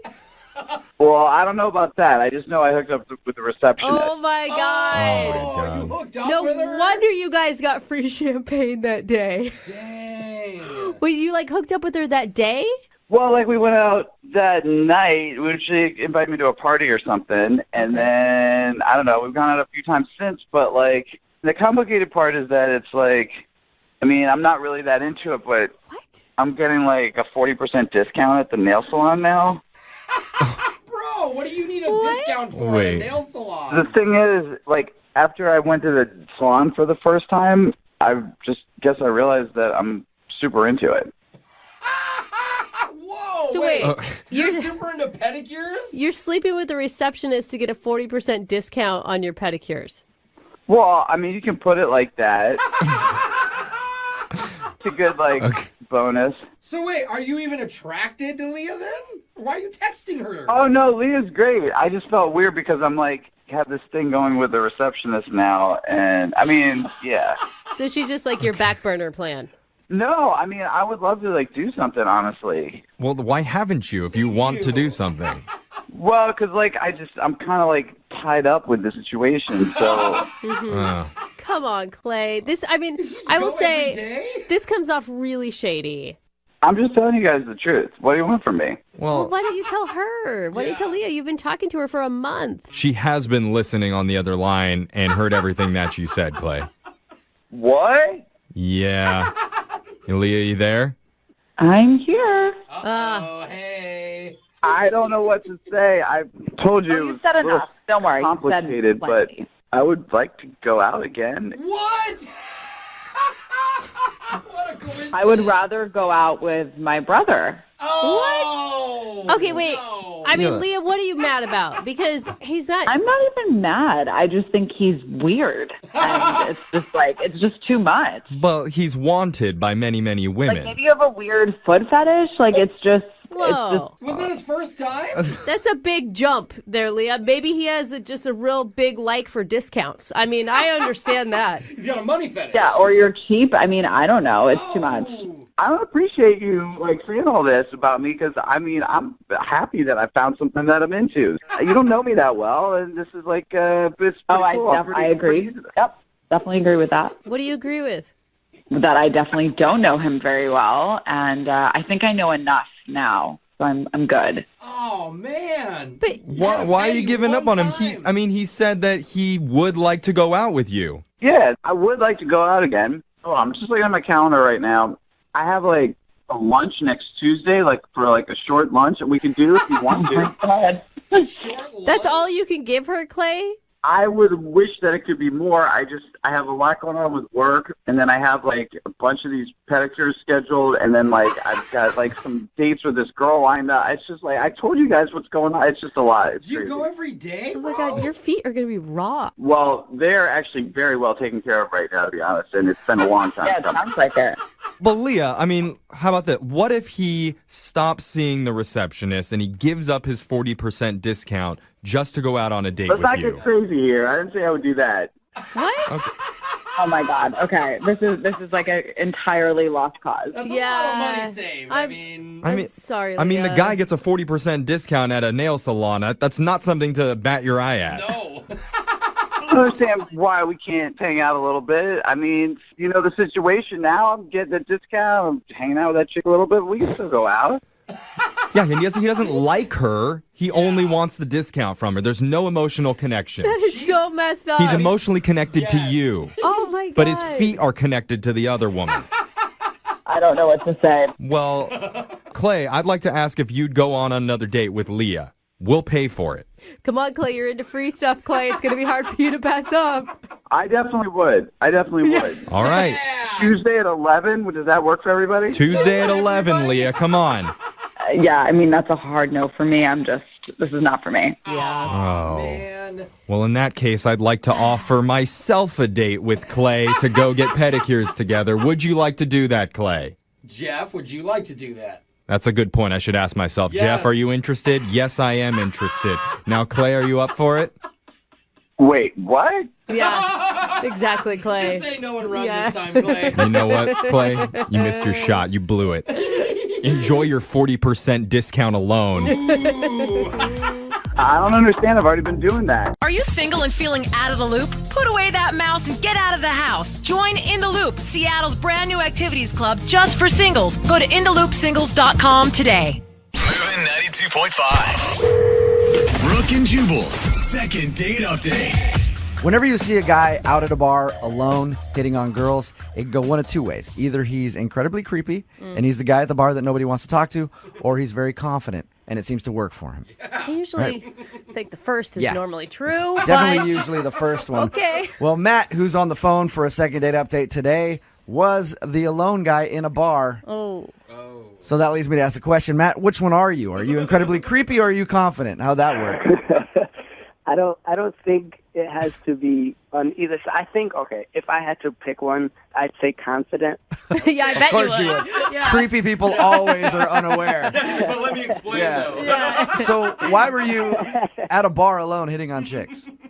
I just moved to my new apartment. I just got a new job. I got a new place. So I don't have any friends here yet. That doesn't make me creepy. So I thought, let me go out to the bar, check out the scene. Okay. So when I go out, I have to make friends there and see how the scene is going. And if I like how a girl is looking, I'm confident in my ability to go talk to her. All right. Are you a line dropper, Matt? I don't think I'm a line dropper. I think I just keep it real. Just a normal conversation, you know. So you went to the bar alone out of necessity, not because you didn't have anybody who would hang out with you. When you put it like that, it sounds different. I read your email, and your email just said, I was at the bar by myself, and then I met this girl. So what's her name? Her name was Kelly. Kelly, all right. And how did you meet Kelly? Well, I saw her at the bar, and first thing I'm attracted to her. I was really attracted to her. You know, she had a nice. I'm not gonna lie.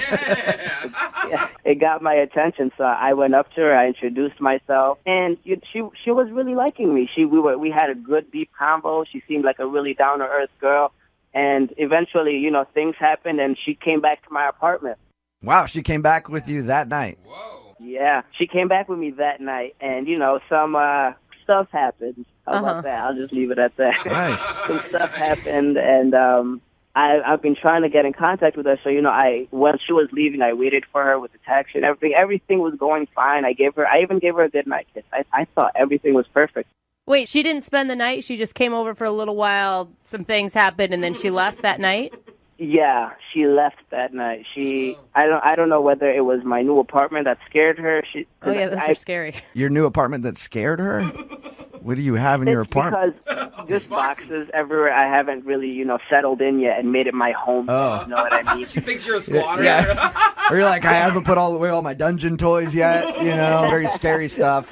No, it was just I have boxes everywhere, empty beer bottles on the floor because I don't have my garbage yet. So only thing that was up was my TV and the couch, and she noticed, you know, everything else was messy, and I didn't really clean much. All right, so it looks kind of like you're living in a crack den, sort of. No, not at all. Does it smell okay? It smells good. It smells fine, unless I adjusted to it. So what did she say when she left? Well, we were sitting on the couch and kissing, and all of a sudden she backed off and said she has to go to work early. And I didn't know where that came from because we were having such a good time, and I would have loved if she stayed. Was it late? It was late. It was about 2 a.m. Okay. Now. That's not too bad. I mean, if you haven't started doing the other stuff yet, you might be like, well, I don't want to be up until like 4 or 5 in the morning when I have to work the next day. That's true. I wish it got there. Do you, I mean, is there a chance that maybe she sobered up and realized, I don't know, you weren't as good looking as she thought in the bar, or it happens. Well, I don't like to think of myself as an ugly guy. I think of myself as handsome. So I hope that's not it. Yeah. And have you tried to get a hold of her since that night? Yeah. I texted her the next day, actually, just a regular, hey, what's up? And she has not responded to me. At all? At all. And what was the last thing that she said to you? The last thing she said to me was goodbye. Okay. Well, I was just wondering if she sounded like she wanted to see you again, or did it feel like, hey, this is kind of like fun that we met and then messed around, but I don't want to have anything to do with you? She gave me the vibe that she would actually talk to me again. That's what hurts. So what do you think it is then? I think it was my apartment. I think I should have cleaned up more. Maybe that would have helped. Yeah, but if you just moved apartments, I mean, you'd think she would understand if there's boxes and stuff everywhere. That's what I thought. I'm not sure. I don't know what it is. Yeah. I really want to know. And why do you want to get a hold of her so bad? I mean, you see a relationship with this girl, or you just want to finish what you guys started? I just moved, so I'm just looking for people to hang out with, and I would love to hang out with her. She's my first friend I met at my new First friend. Sweet, Matt. Yeah. All right, well, we're going to play a song, come back, call her, and get your second date update, all right? Thank you. All right, man, hang on. Moving 92.5. Brooke and Jubal in the mornings. Second date update.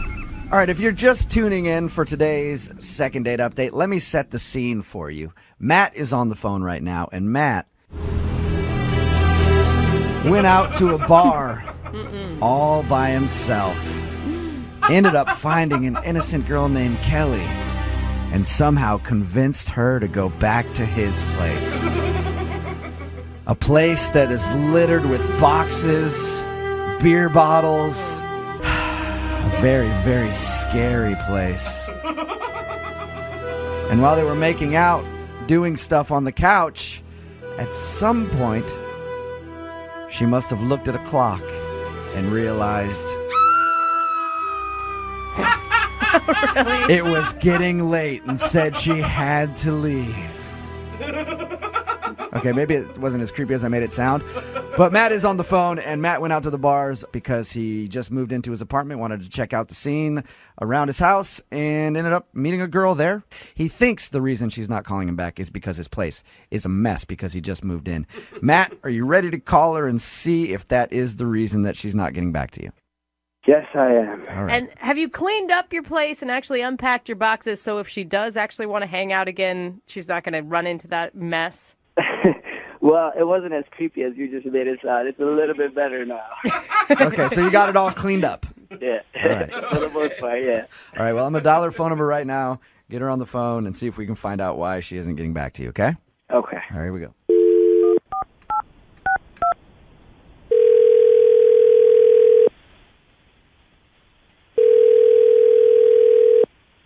Hello? Hi, can I speak to Kelly, please? Speaking. Hey, Kelly, how are you? This is Jubal from Brooke and Jubal in the morning. Okay. How can